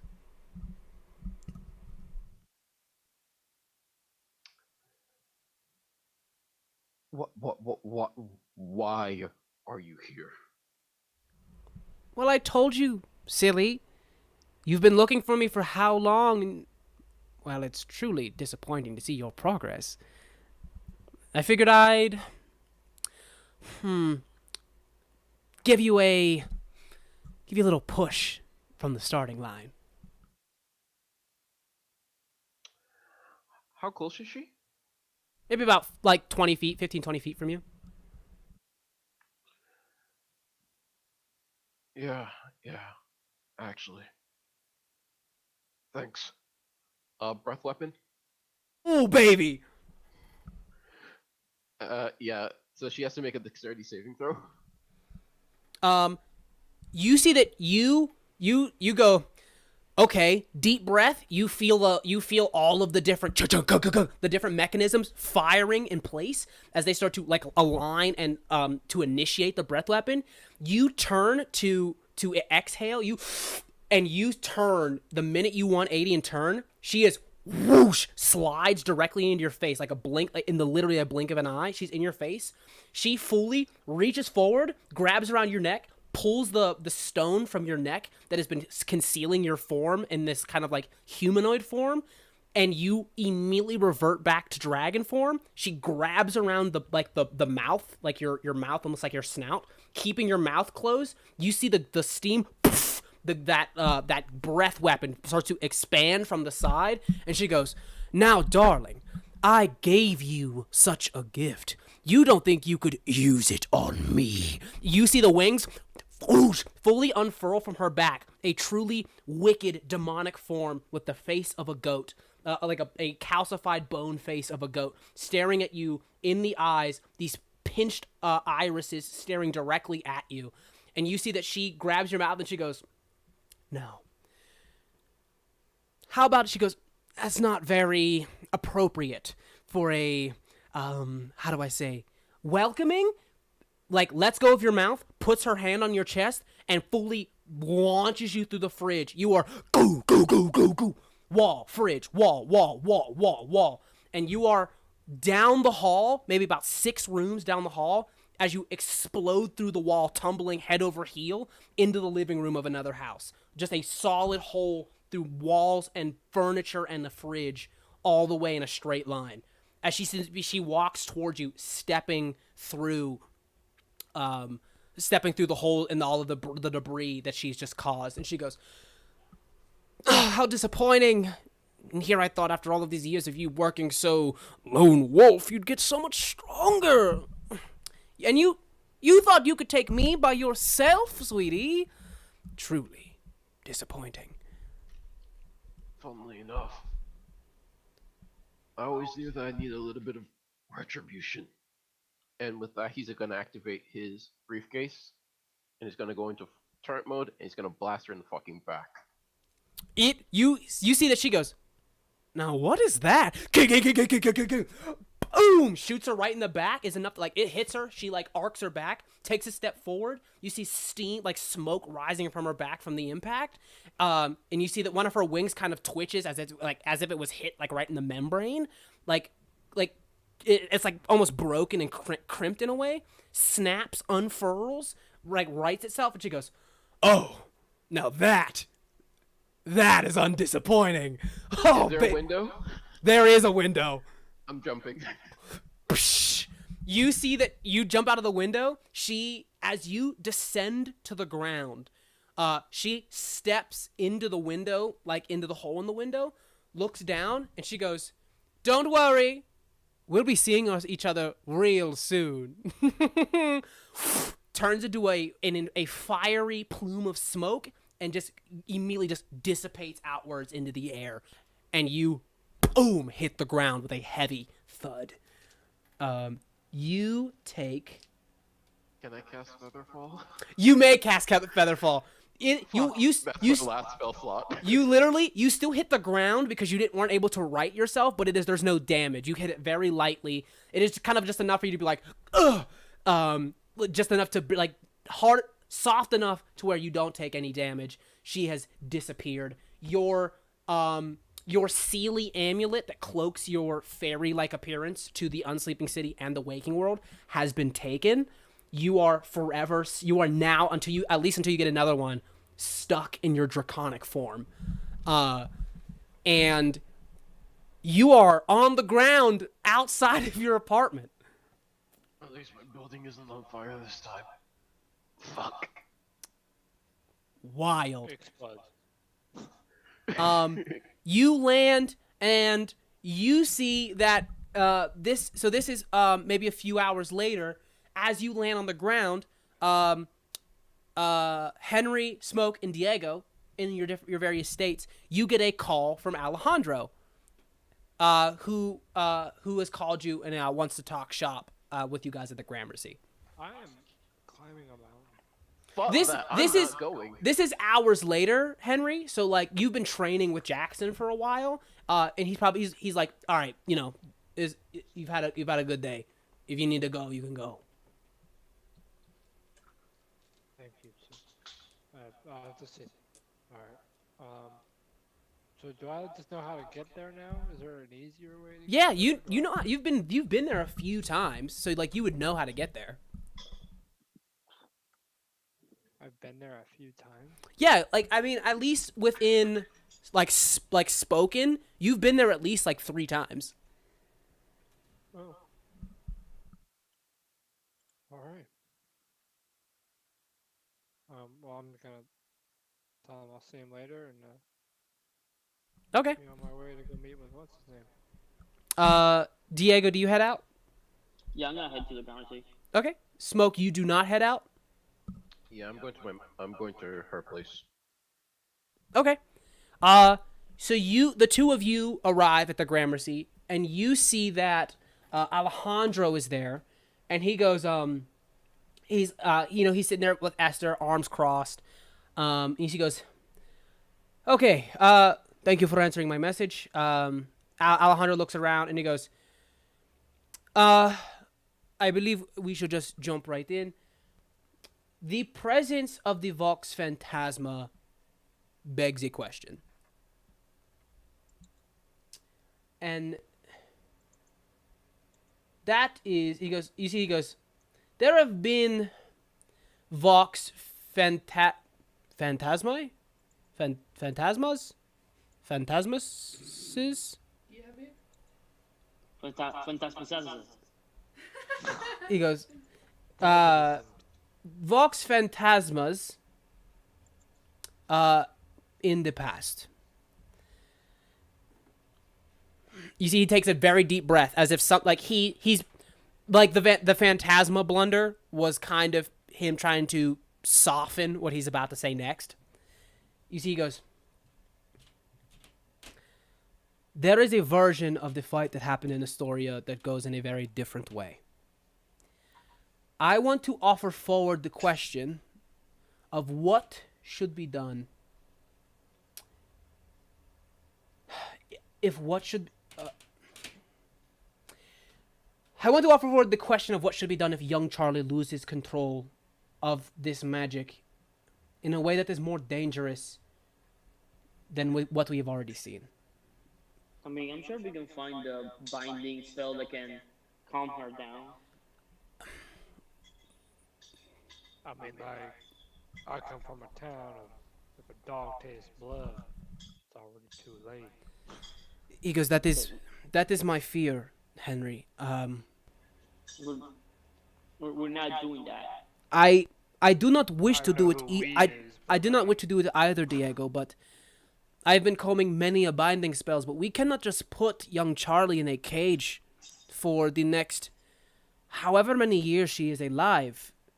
That is torture, and it is not humane, even in any stretch of the imagination. Well, give us a chance to get through her. Like you guys are jumping to conclusions here. We have given her a chance, Diego. People have died. Is Esther around? Esther's off to the side with her arms her arms crossed. She clearly doesn't want to have this conversation. Like she seems very upset. Like that It's not her choice. Esther, you know Charlie, right? You know her. You actually spend more time with her than any of us. You know her more, on a more personal level. I mean, look. I know. Okay. But just answer me something. Like, what would be the consequences of us taking that course of action with Charlie? What do you personally think would be the consequences for that? I've been thinking about it. Okay, and I think this is a fucked up situation, is what I think it is. And you hear Alejandro goes, hey, and he goes, no, Alejandro, this is fucked up. You know, It is fucked up. Charlie's our friend, man. Sure, it's only been a few days, but, you know, I think it's all fucked up. But you Friend's a bit of a can't. strong word. She shuts herself off to other people. She goes, and I get what you're saying. you see she turns from like kind of hammering Alejandro, turns to you, Diego, and she goes, but we can't ignore, we can't just simply ignore that what happened in a story that didn't happen. We're in this stupid society. We're in this stupid society where if we are to back one of our friends, that means we sacrifice the lives of hundreds or thousands of innocent lives, man. Yes, we live in a society, but what I'm saying, can somebody just tell me what happened in Astoria? Because I still don't know. She somehow she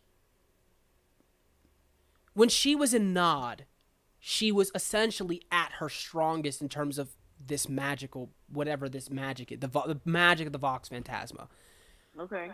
So when she came out of Nod, there was no time for her to let that magic dissipate, and her jumping straight into battle with creatures of Nod made that magic go wild. And I guess, Alejandro, help me out here. And she goes, since the creatures of Nod are not from the Unsleeping City, when they came to the Unsleeping City, they brought that magic with them. They were all anchored to the one central point that is the Vox Phantasma, meaning that even though they were not in Nod, Nod was brought to them with the presence of Charlie.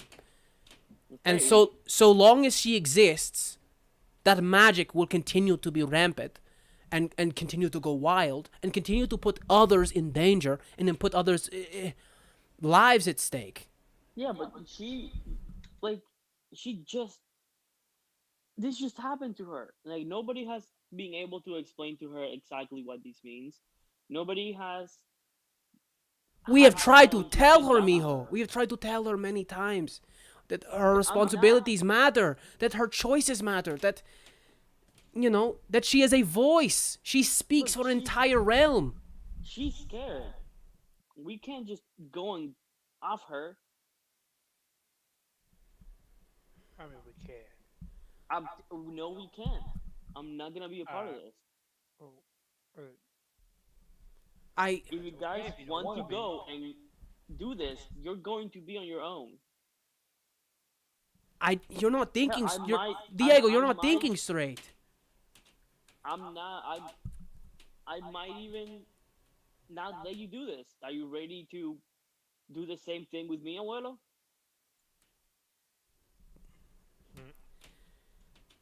Are you willing to do the same thing to me? You cannot ask me of that, Diego. It's the same. It's an innocent person who got pulled into a situation they don't want to be at. She is responsible for the deaths of people. They have died because of her actions. It is not as if she has no experience with this. We can help her. Like, just give me some time, okay? I can talk to her and I can bring her back. Just please don't do anything crazy. But Diego, say you bring her back this time. What if you can't bring her back next time? We'll teach her to control it. I'm sure there's a way. And if there isn't, Henry, it is okay. Diego. But it's not, because listen, Diego, I will give you this one chance to speak to her. This one chance. So if you are going to go, you must go. Okay. Esther, can you give me her address? I want to go talk to her in person. I don't want to do this over the phone. Yeah. Okay. Sure. You see that she goes, yeah, I could use some fresh air anyway. And you see that she walks you outside. She's like walks with you outside. Alejandro turns to you, Henry, and he goes, so it is settled. When the inevitable wild magic comes back into the city, we put her down. Agreed? I thought. Do I hear any of this? No. Okay, I'm not really excited for this. What? You seem to be the only one of sound mind outside of Esther, so I put the question to you as a voice of reason. You understand that it is inevitable for someone like Charlie who does not have the kind of control over the arcane as myself or Esther or Diego. She's going to lose control again, and when she does, I need to know that you'll be there for when the decision to snuff out her flame, if you will, comes to pass. Look, I ain't gonna just go out and kill the lady. I know she's like, I don't know, a preteen going through her fucking hormone phase right now, I guess, but with like wolf hormones. I Not that I really young. don't I- understand it. I will be the one who I will be the one who does the hard things. I will just need your support. If there are innocent lives in danger, well, yeah, I'll defend them. And I'll do it. Okay. Thank you, Diego. He goes, But thank you, if she Henry. does calm her, I'm not just gonna walk over and snap her neck. I understand. And I will be there to make the call when it happens. I too are going through changes, Doc. People can change. Understand. So, Damn, I'm trying to be emotional and you get, yep. Fucking leave. all right. I hope it does not come to this, but it is. I hate to say this, the cards are stacked against us. Thank you for your support. And you see that he opens up a magical doorway, goes deeper within the Gramercy libraries to kind of be alone. And that's where we're going to take our intermission. We'll see you in a couple of minutes, boys and girls. So, Bye. Bye for a few minutes. bye.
All right, and we're back from a very heavy first half.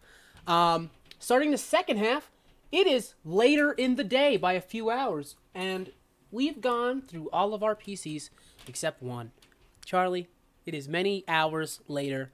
You have since kind of calmed down, come out of your rage. You will find yourself walking down, kind of. I don't get to decide where I am. Well, what do you want? What do you want to be? Well, the thought process was after she's like jumping over buildings, she eventually, like you just said, like kind of derages, comes down from what she was just feeling. But then in that moment, she kind of, because when she's in beast form, she doesn't necessarily like black out per se. She just hasn't mastered the art of keeping her mind awake while she's in beast form. Currently she's sleeping, if you would.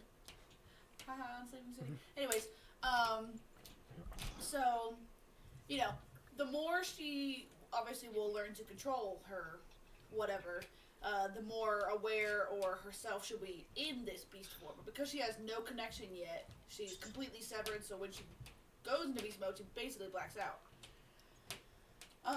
It doesn't mean she doesn't hear, smell, kind of remember those things in like a weird, dizzy way. So when she kind of relaxes from her rage, she kind of just keeps hearing random phrases in her head when she's in like full like plain old Charlie form. She's walking, hoods up, walking down the street super sad. She just keeps hearing like, "How could you? You've killed people." That's my terrible attempt at being fucking what's his Being face? Alejandro? Alejandro. It's not good. Like, "You've killed people. People are dead at your hand," and that just keeps repeating in her head. Shut up! I can't do it. And that just keeps repeating over and over and over in her head, and every time she hears it again, it kind of breaks her heart a little bit more, and she kind of recedes into what she was before, being taken in by Uncle Aaron, or before she really started taking care of Travis. Like, she's always taken care of him, but when she was younger, it was more or less like she had to. She didn't like it. She didn't treat him super nicely, and then as they got older, she realized, like, this is what she has to do, and, like, she loves her brother and whatever. she kind of recedes back into that kind of childhood, like, foster kid.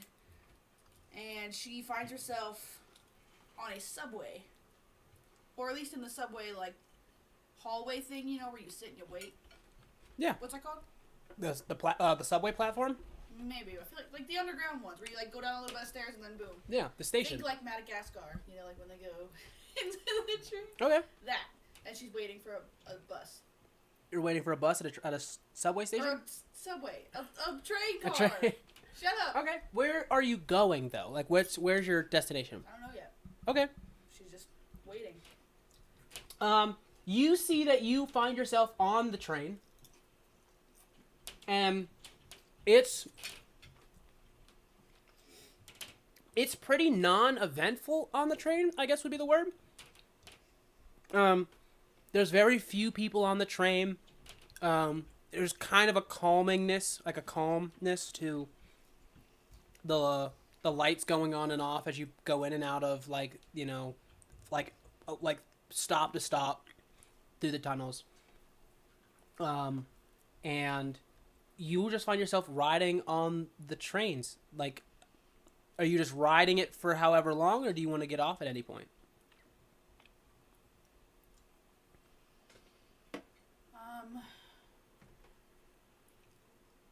What would she do at this moment?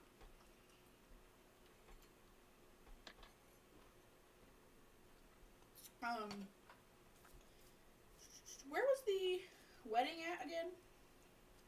The Ramble. How far is that from where I am? It's like Central Park. How far is that from where I am? You're underground on a train. Yeah, like, from here to trying to get there, how long would it take on the train? Well, the train I don't think runs to Central Park. Oh my god! Never fucking mind!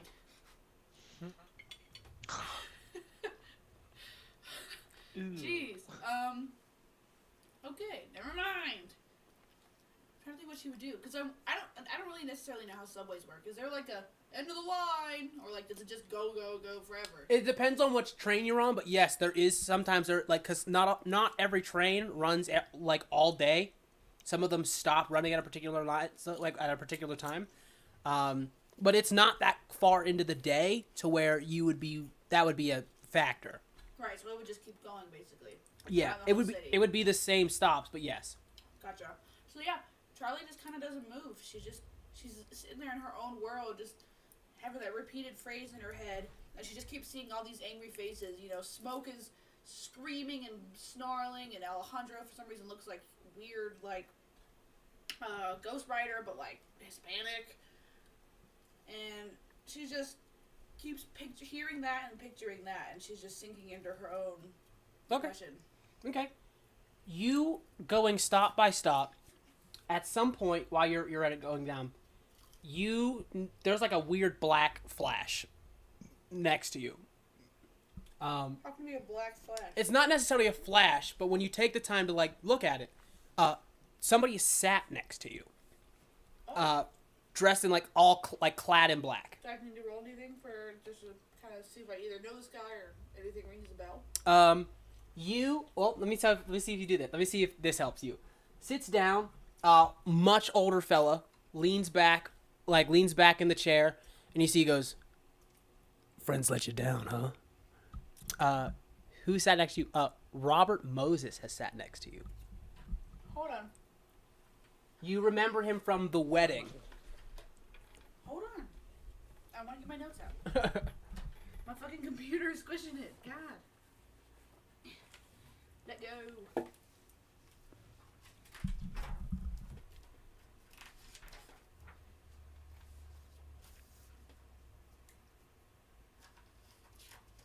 Sorry there, guys. I'm just getting to my notes. Oh, there we go. Go. I see Rob. Robert Moses, yeah. He takes a sit and he goes, "Friends let you down, huh?"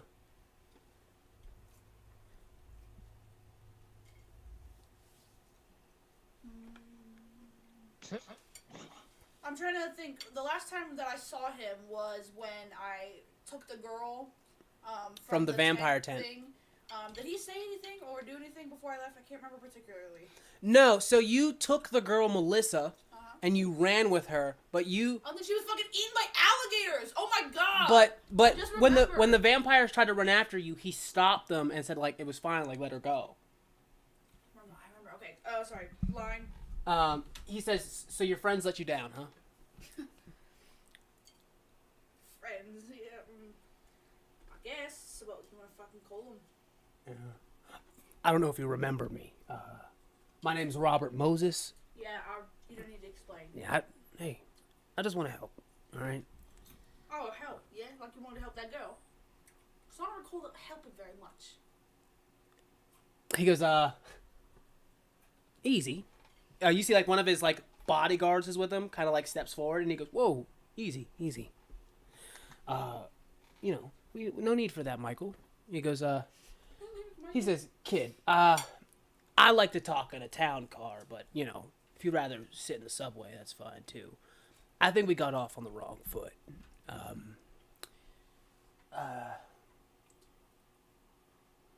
You know, he kind of like props up, leans into you.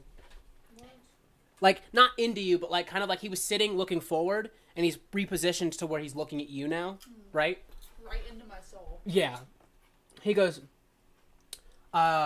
he reaches into his coat, pulls out a little box. He goes, you want a Cubano, my friend? To where? He's offering you a cigar. What? I thought you said a coupon. A Cubano. To where? You say that still. I Yeah. thought he said a coupon. That's I was canon. like if it's like Wendy's maybe, I don't know. So he offered me a stogie. Yeah. Got it. I don't even like this whole time that he's been talking to me. I've been very like slunched, hood, like covered, and this whole conversation I haven't even looked to my right or like made any kind of eye contact. I even more so this time kind of turned my head away. Okay. He goes, hey, suit yourself. Pops it in. Lights on the end. Goes, you know, I don't know if this is going to catch you off guard or not, but you're not the most subtle of the Vox Phantasmas that's ever been around. Yeah. Yeah. You got fucked, kid. Is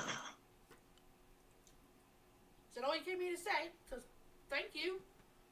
Didn't know that one. Hey. Name something else, Captain Obvious. No, I'm just here to tell you that I get it, you know? I mean, did you sign up for being the Vox Phantasma? I didn't ask for this. Yeah, did you weigh the health benefits? Benefits. I mean, did you get a choice in the matter? Oh, yeah, shit. So tell me, what do you think? What do you mean, what do I think? Does it suck to be the Vox Phantasma or This what? whole fucking thing sucks. Yeah. You got a bunch of problems now. I mean, magic you didn't ask for, and no one teaching how to control them. Not a single fucking person. He goes, Can I play you something?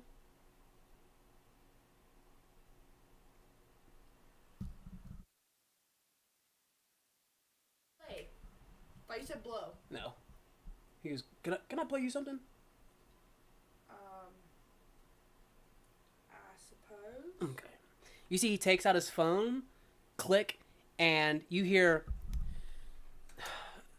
I wish to pose the question on if, you know, on when the next time she is to lose control, what should be done.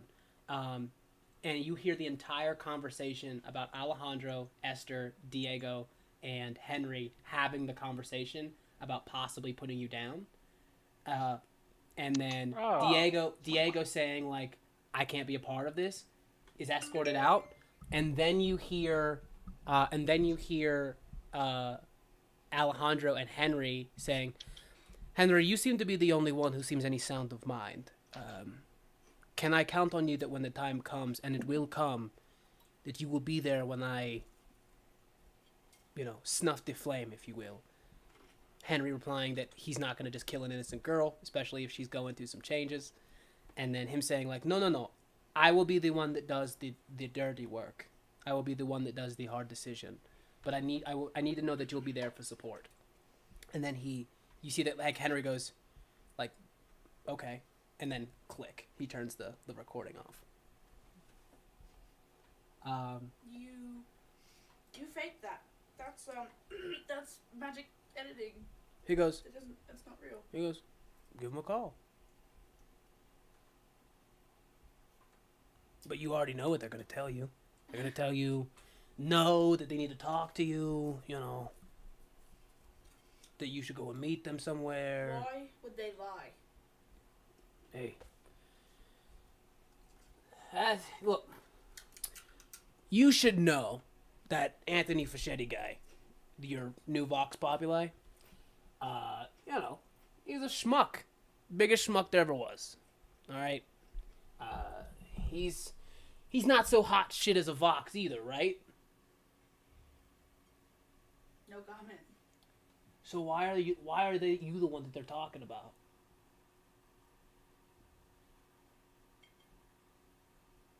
Why are you the one that's getting contingency plans put out for you and stuff? Why so hostile towards you? What's so protective about being the Vox Populi and compared it to the Vox Phantasma?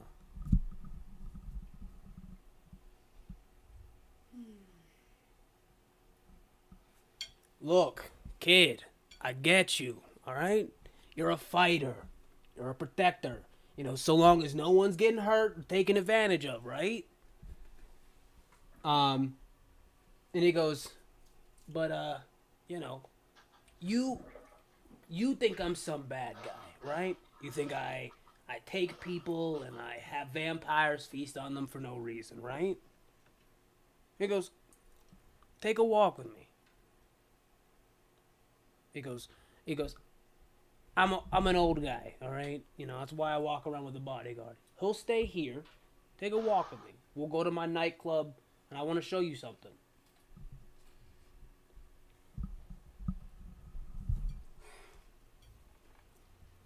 She have red vines in there. I mean, there's a bodega somewhere around here. We could probably get you some. Toss in 2 of those puppies. You got it. You got yourself a deal. The train stops. He stands up. Do you follow him?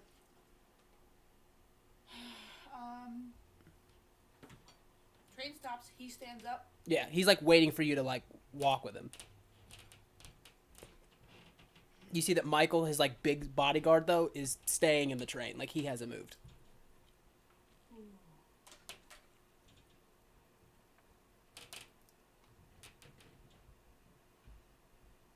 Can I perception check real quick? Sure.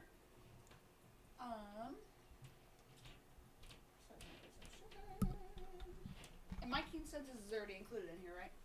I get proficiency. Yeah, that's already included. Cool. Yikes.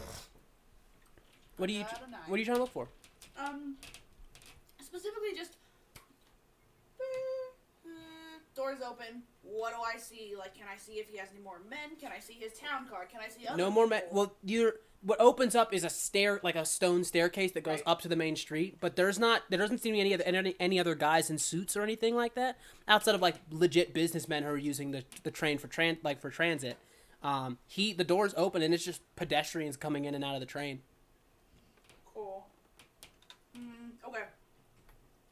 I'm going to go ahead and just like gesture to let him go first. I'm like dragging my feet at this point. Okay. He gets to the door. He walks over to the door and he's like, "After you, my lady." She's going to like start to walk and then fumble with her necklace that she wears around her neck at all times. Secretly rip it off and kind of like pretend to drop it and like, fuck.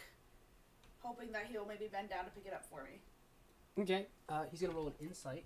You can roll opposing perception. That's a natural 20. Go on. He stays at the door waiting for you.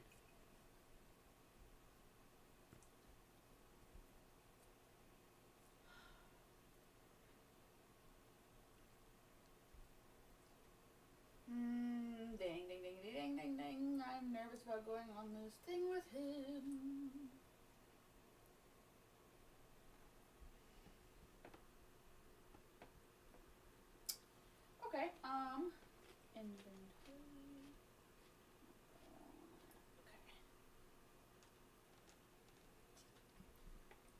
Hey, can you describe to me what a sling is again? It's literally like a piece of string with like a cloth or like a leather pocket on it that you would put a stone. You'd grab both strings and you'd twirl it around your head. Think like David and Goliath. Okay.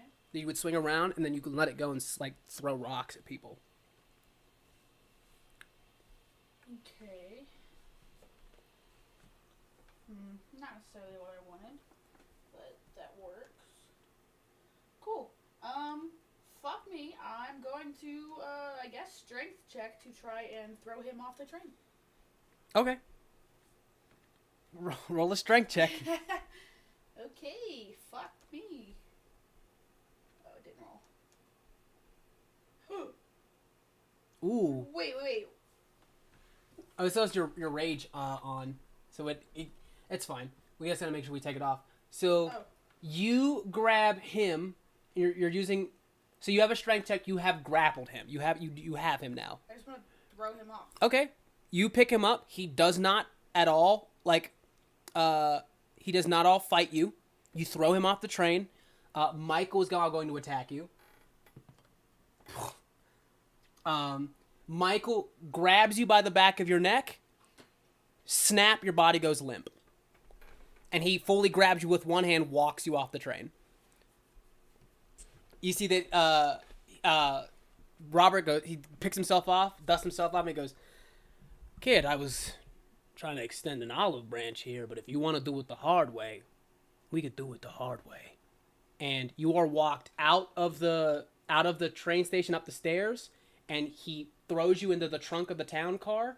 The trunk is closed behind you. They get in, and you are driven off. It is about 15 minutes later. You are pulled out of the trunk, and you are taken into the front door of a building that is called the Equinox.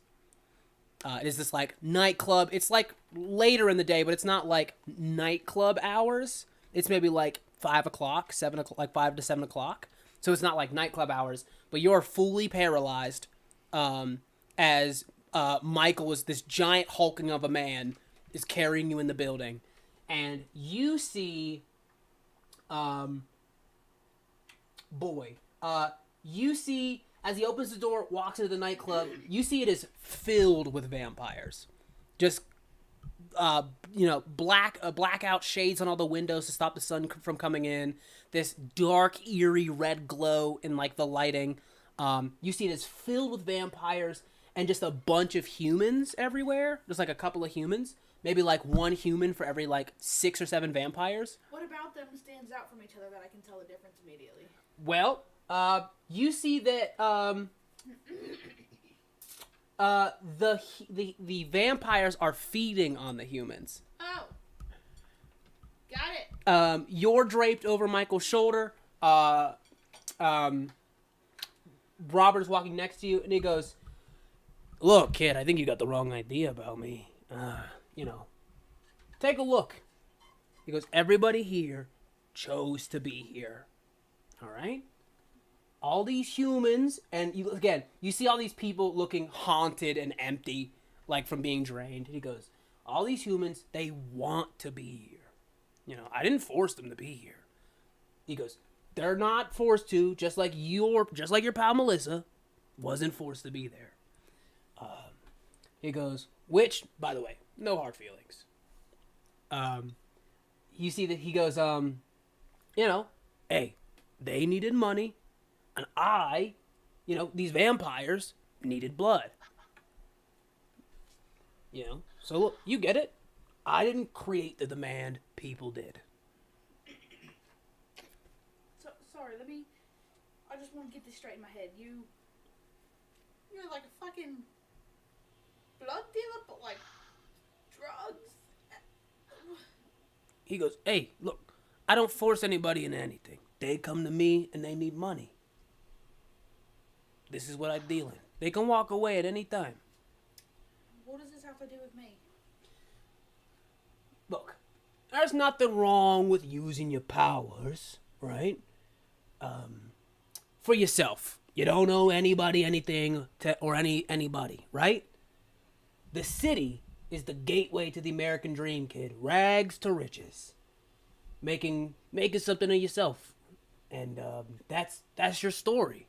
You know, that's my story too. And it's that little gray kid's fault. You know what I'm talking about? That put this curse on you, right? It's a little gray kid that makes you this thing against your will.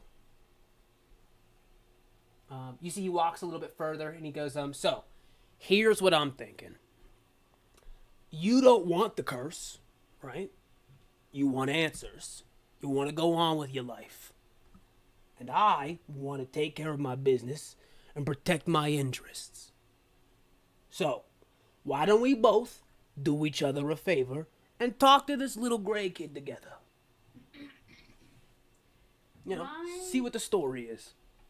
Am I like grappled or like what am I? You are restrained. You were paralyzed, but you are now restrained. Meaning you can't like act. Oh, whatsoever. I can.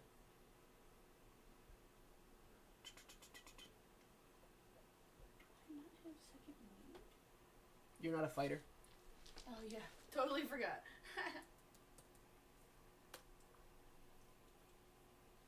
Okay. So aside from your movement speed being reduced to 0, you cannot benefit from any bonuses to speed. Attack rolls against you have advantage, and the creature's attack and your attack rolls have disadvantage. You also have disadvantage on your dex saves. But I can move and act. No. But I can act, I mean.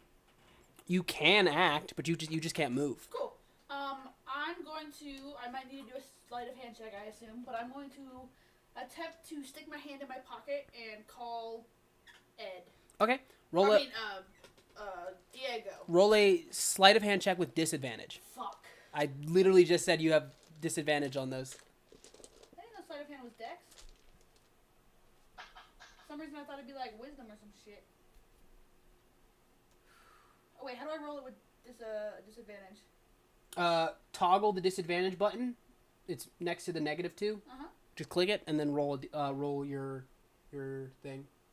Well, I'm trying, but it said I can't do it for some reason. Unable to open window using wildcard link because no module containing that link is open? Here, let me see. So. Oh, do you not see that on yours? Disadvantage. Characters. Oh, it did it. Never mind. Yikes. Okay. You reach into your pocket. Your pocket. Michael grabs onto your wrist and fully snaps it. Jesus! He goes, "Kid, come on. I don't want to have him keep doing this to you." God, fuck.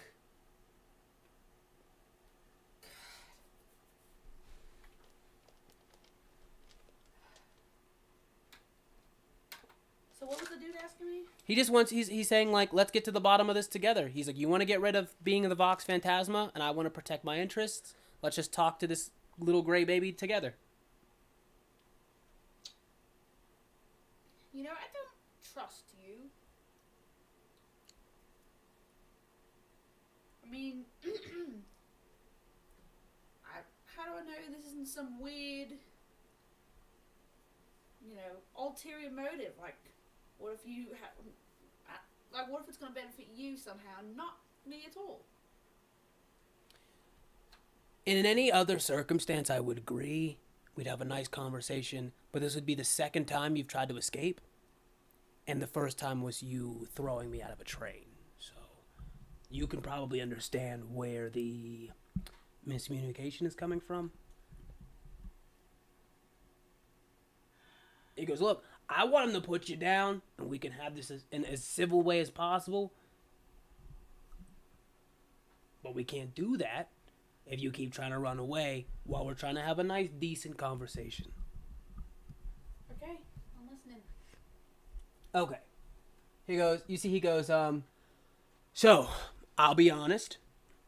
I'm not sure of what Vox rituals are, what they entail, but I know I can't get the Gray Kid to come here. But you're the Vox Phantasma. I mean, They're bound to listen to you if you called for them. They chose you. I don't know how to do that. He goes, I was really hoping you didn't say that.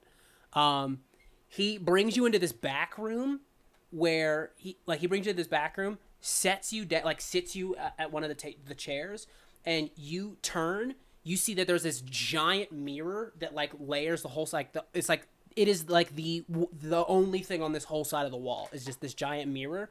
You turn, you do not see your reflection. It is like you look, and instead of seeing your reflection, it is just the reflection of the gray baby of Nod, who's sitting there, who looking at you breaks contact with you. So it is clearly not your reflection. It breaks eye contact with you, looks off to the side, and you see Moses go, there he is, lifts his hand up, his wrist splits open, blood rope tendrils explode out of his wrist, reach into the mirror, grab onto Nod, pull him out, throw him across the floor as he skids across the ground.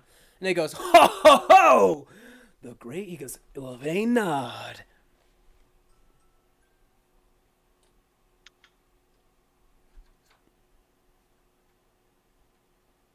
What the fuck?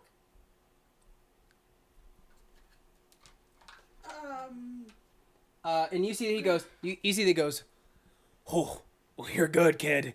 You're real good. And he goes, you're free to go. You can see, I'm a man of my word.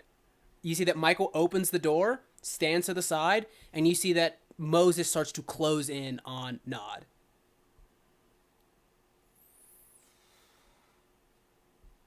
Fuck.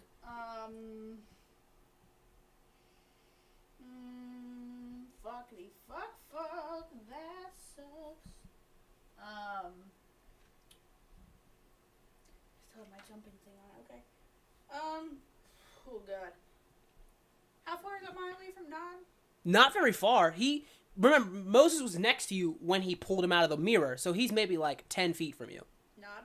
Yeah. Maybe like even like 13 to 15 feet. He's not very far from you. Okay. What can I go ahead and do?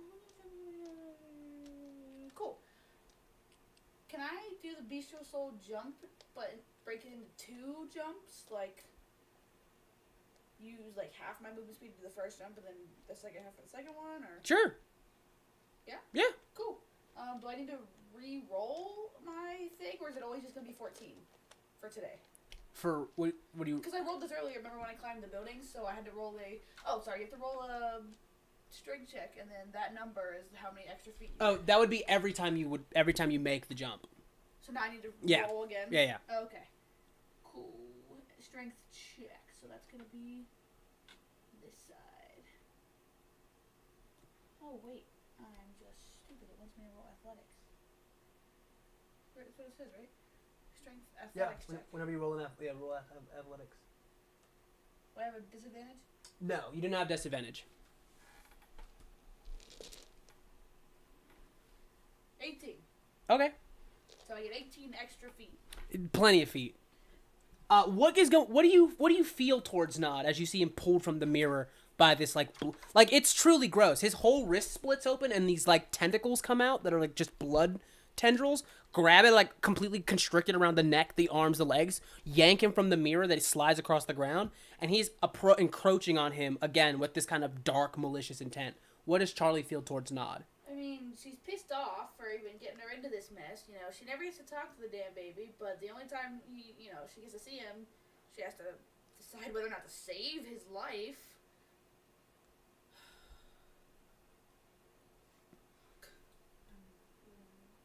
I'm gonna die. Cool. I'm going to do my first jump at like 5, 10, whatever feet to get to Nod. Okay. Grab him. And jump again.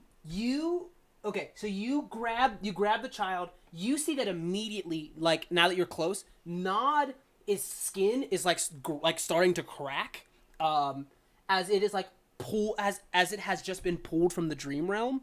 So its skin is cracking and almost starting to like break away. It starts to it literally starting to die, and you glow with every color that has ever been. You fill the nightclub. You incinerate about 20 vampires the minute you grab onto Nod. You whoosh, incinerate about 20 vampires around you. Robert is flung backwards into the mirror. That it shattered as it slams into it. Michael goes through the door, breaks through the wall onto the other side. And you see that Nod looks at you and goes, I knew I chose the right one. And reaches up, puts a tiny, dry, cold hand on your cheek. You are sucked into a portal that opens up and you are teleported away. What the fuck? Your head comes up as you come from cradling Nod. Your head comes up. You are standing on Lorimer Street, at a Lorimer Street subway stop. You are, like, far the fuck away from that terrible place. Spell Lorimer? Lorimer. Yeah, so you're super far away from this terrible place. Wild magic is pulsating from you again like it was in Queens, but not like in tethers. It's not linked to anything. It is just more like heat waves and Nod dying in your arms. They're still alive, just slowly dying. You hear your phone vibrates as you get a couple of random emails. Your service has been restored since you left the nightclub. Right, because I was underground. So if you wanted to text anyone or call anyone, you definitely can. Ugh, if I got to my phone, is that what you were gonna pull on me? Yes. Fuck you. Oh my god.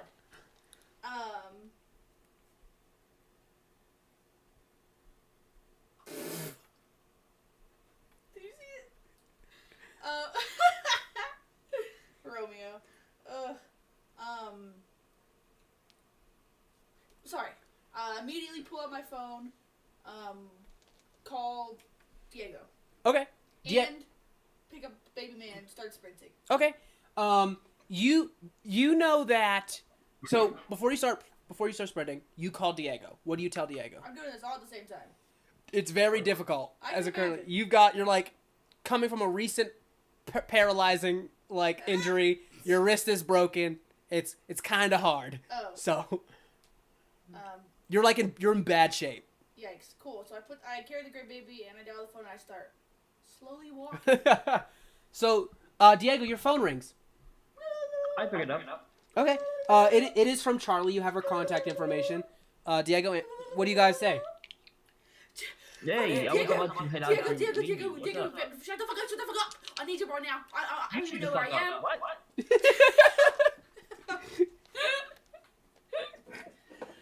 Look, Diego, I don't even know what the fuck I am. Okay, I've got a little weird baby thing that's crushing in my hands. I don't know where to go. I don't know what to do. I need to get the fuck out of here. Oh, also, I was just Whoa, dead. Slow the fuck down. Where are you? I don't fucking know. I'm next to Lorimer Street. You're in New York. Just look around. There's signs everywhere.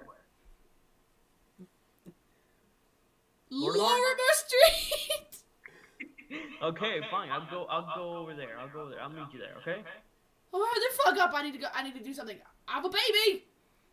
You have a baby. What? Hangs up the What? phone. You don't tell him about Nod. You just tell him, say you have a baby. I was hoping he'd come meet me in a couple seconds. Okay. Can't he fly? He's. They're all pretty far. Do you only call Diego? I called Diego.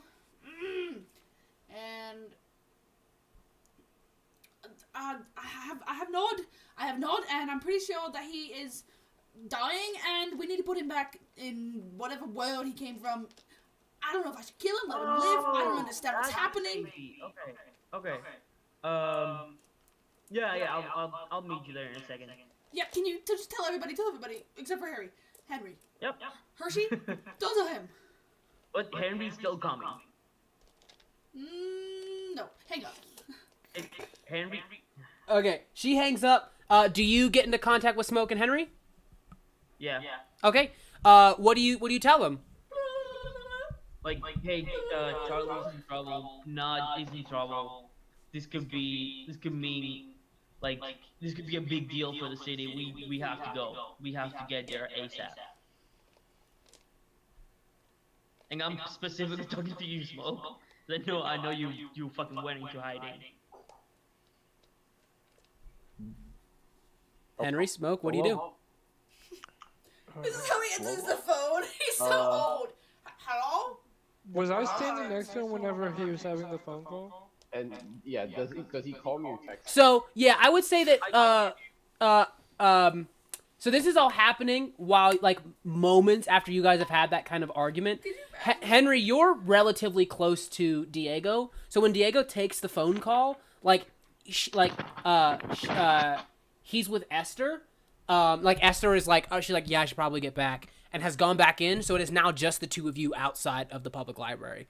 Like he's on the phone, clearly like in some sort of crazy, frantic conversation. All right, Henry, we gotta go, like right now. What happened? Charlie, she's in trouble, and I know that. she has not is the dreaming, like the child of the dreaming. He's the monarch.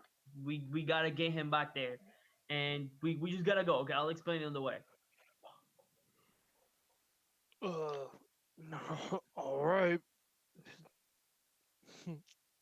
All right, and how's this conversation with Smoke go? What song? I said, how's this conversation with Smoke go? I don't. Did you just tell him where to meet you? Yeah, I called him and I was like, hey, like Charlie's in trouble, Natty's in trouble. We have to do this right now. This is a big deal. We need your expertise on killing people. Okay. You guys regroup and you all descend onto the Lorimer Street stop. It's from all the corners of the city. You guys are hoofing it there as fast as you can. Any one of you can make a history or arcana or survival check here if you'd like. Slowly. Arcana. Let's go. What'd you say, Smoke? The Smoke have to go. That's up to you. I mean, you know that they need you. You know what I mean? At least, can like, I please have advantage on that, please? well, that depends on if anybody wants to give you advantage or if anybody's gonna roll separately. Henry, you're trying to help me. I got a nat one. Smoke. Well, we probably could use you. Like, I know you're not right now, but this is something we need. Shit, Do I roll something? Alright, I'm roll. Henry, can you help me on my arcana check? I got a nat one. I got a plus. That's why I did Nat say one. I helped. That's why Oh, Henry, are you proficient with survival or history? history. Can you roll me a history check, please? So, okay, here's what I'll say because this is insane. The two magic guys can't seem to piece it together, but you see that like one of those giant kind of like those big stand-ins next to park benches that have like the subway lines and stuff on them. You guys see that so first off, Lorimer Street is the L train, right? Which goes either Carnacy bound or what's the word I'm looking for? Starts with an M. It's a borough in New York, Manhattan bound. And so you're looking at it, and it has this weird path. You literally are just like, oh, she's right here. Like, you point to it, you're like, she's right here. She's on the L stop. This is where she would be. The minute you point to it, you see magic courses from your fingertips. Being a member of the Unsleeping City, the rest of the map has kind of like revealed itself to you. And you see Lorimer Street does not just go Carnacy bound or Manhattan bound. It also goes to Dream Realm bound. It is the train to Nod. Has that always been there? What? Yeah, I point While out- you're doing that, Smoke comes and just puts his fist to the Yeah. stand-in. Wait, what? Oh shit. I'm gonna Smoke call puts Charlie his and fist tell to her. the what? Through the like the standing map thing, he fully just like punches a hole in it.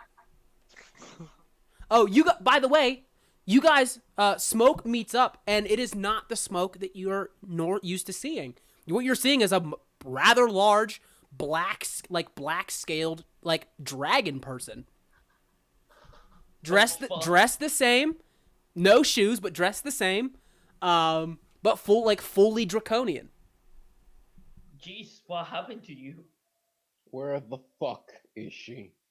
Who are She's in Lorimer Street. Smog. Let's fucking go. I'm tired of this shit. Smoke? Yeah, Smog? let's get the. It's been Oh, a that's long ass funny. day. Where is she? Let's go. you guys head into the subway. You guys get onto the L train. You guys arrive. You guys see Charlie is kind of like limping off to the side, deeper into the subway tunnels, standing there holding on to this gray child that's like skin is like starting to crack and is wheezing with every time it breathes. And yeah, it looks fucking bad.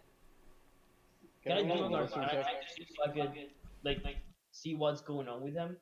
So it would be medicine, but yes, you can. Sure. Diego, what do you have for medicine? +1. I have +3. Do you want to give me advantage? Or Yeah, does anyone I'll else have help. higher heavy? I have a medicine? +2. I'll Ah, help plus. either Smoke or Henry, whichever. Henry, you can make the roll. Wait. And Smoke will help him to give him super advantage. That's not a thing. Super advantage. It's State of mind. Henry, this is bad. Like the only like knowledge you can pull from is like combat field medicine.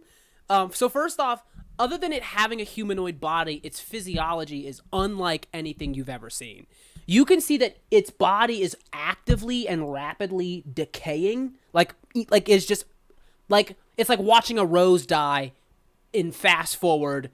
Like in fast forward, it is just rapidly decaying and starting to crack and die. You see whoosh, another portal opens up. Alejandro is there, and he starts to kind of like think out loud and deduce some things. And he just goes, okay, listen, it's a Friday night, so it is hard to tell when the train, because the particular train to not is just a little bit tricky. The MTA, the fucking MTA. So that means, and you see that Alejandro goes, okay, I'm going to summon all of my power right now. Okay. You see his eyes flash gold, and he goes, we must make the MTA run. You see clocks start to appear all around him, these arcane clocks, but the clocks, like the digital clocks that are under here, fully like turn off and are like blinking, going like just saying like letters instead of like numbers. And you see they start to appear and he goes, we must make the MTA run on time for once. As you just see magic starts to course around this entire train station. You hear impossible. You hear another sound that is happening in all of this chaos, and that is just clip clop, clip clop, clip clop, clip clop. Epona shows up. Me. Oh my god. Oh god. She looks down at you guys as she comes down the stairs, and she goes, "Oh my god, is everything all right?" Why? She goes, Why are you asking? well, she goes, hey, it's my duty to know these things. She goes, you're not the only one with some kind of arcane magic board to tell you where some crazy, spillage is happening. Is everything all right? Yeah, everyone's good. Okay, cool. I saw these people trying to sell coke in just give me a name for the street. In a school zone. Yeah. Any of you can make me a perception check if you'd like. These cannot be helped. Like, you cannot help somebody else, but you can roll them individually. All of you can roll them individually if you'd like. Oh, what the fuck? Yes, you can. You're there. I'm not there. Yes, you are. I'm not with them. Oh, I see. They've met you. Oh. I see everything that is, and never shall Yes. be. The future. The I see past, nothing. the I just present. go on. Okay, so Charlie and Henry see it. You guys see that her police badge kind of shimmers like a really quick like whoosh whoosh. You know what I mean? Like a really quick like flash.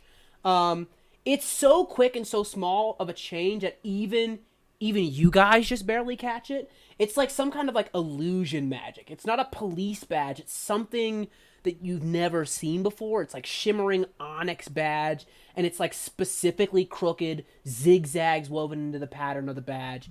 You see that as you guys see that, Nod points at it, and you see that Nod's eyes, the black like formless eyes, flash a bright purple, and it goes to cast something. It like detonates at its fingertips, like it doesn't cast. It like goes wrong. But that raw umbra sucks into you, Charlie, who like into your eyes, and you can see right through it. You can see her for what she is, and you do there's a moment where you kind of like sit backwards, like you kind of like lean yourself backwards against her, kind of like your allies don't see it, but the minute you see that something is wrong with Epona, you kind of step back. Your hand touches onto the briefcase of Smoke, and you see that all of that remnant energy chokes on spit sucks into the briefcase. Smoke, your briefcase starts to like shake in your hand, pops from your hand, slams onto the ground. The two buckles pop open. All of the pieces from your rifle pop out and are lifted like in this weird, like miasmic, like sludge of a way that is like, they melt into the purple magic. All the pieces fully melt into like liquid. There's a part of you that is incredibly mad. Like, you were pissed off. You are like at an 11 now, as you see that what you did have of your gun that you could repair has been utterly destroyed. But before you can make a move to punish her, you see that as the magic sucks back up like a sponge, what remains is a truly horrific amalgamation of like twisted metals and like purple arcane magic that is like a bramble all over it. But it looks like some sort of crazy, like, it looks like a weird alien rifle. What the fuck? If you would be so kind as to go into the party sheet, there is an item. The unidentified. What? There is an item waiting for you. Okay. While you put that into your inventory, Diego, you tell Epona you think you saw some kids, some people selling coke, in a community. You see Epona looks at you and she goes, See, that's the problem, Diego. I hate to break it to you, but I'm here on police business. That's unofficial police business. And I'm going to need all of you to roll initiative. Wait, where is this at? And that's all for this episode of the Unsleeping City. Tune in next week as we have a little rumble in the subway. That has been, this has been your Adventurer's Guide. Remember, it could always be worse. Boys and girls, let's hope the trains run on time this time. See you then. Next time. Bye. Bye.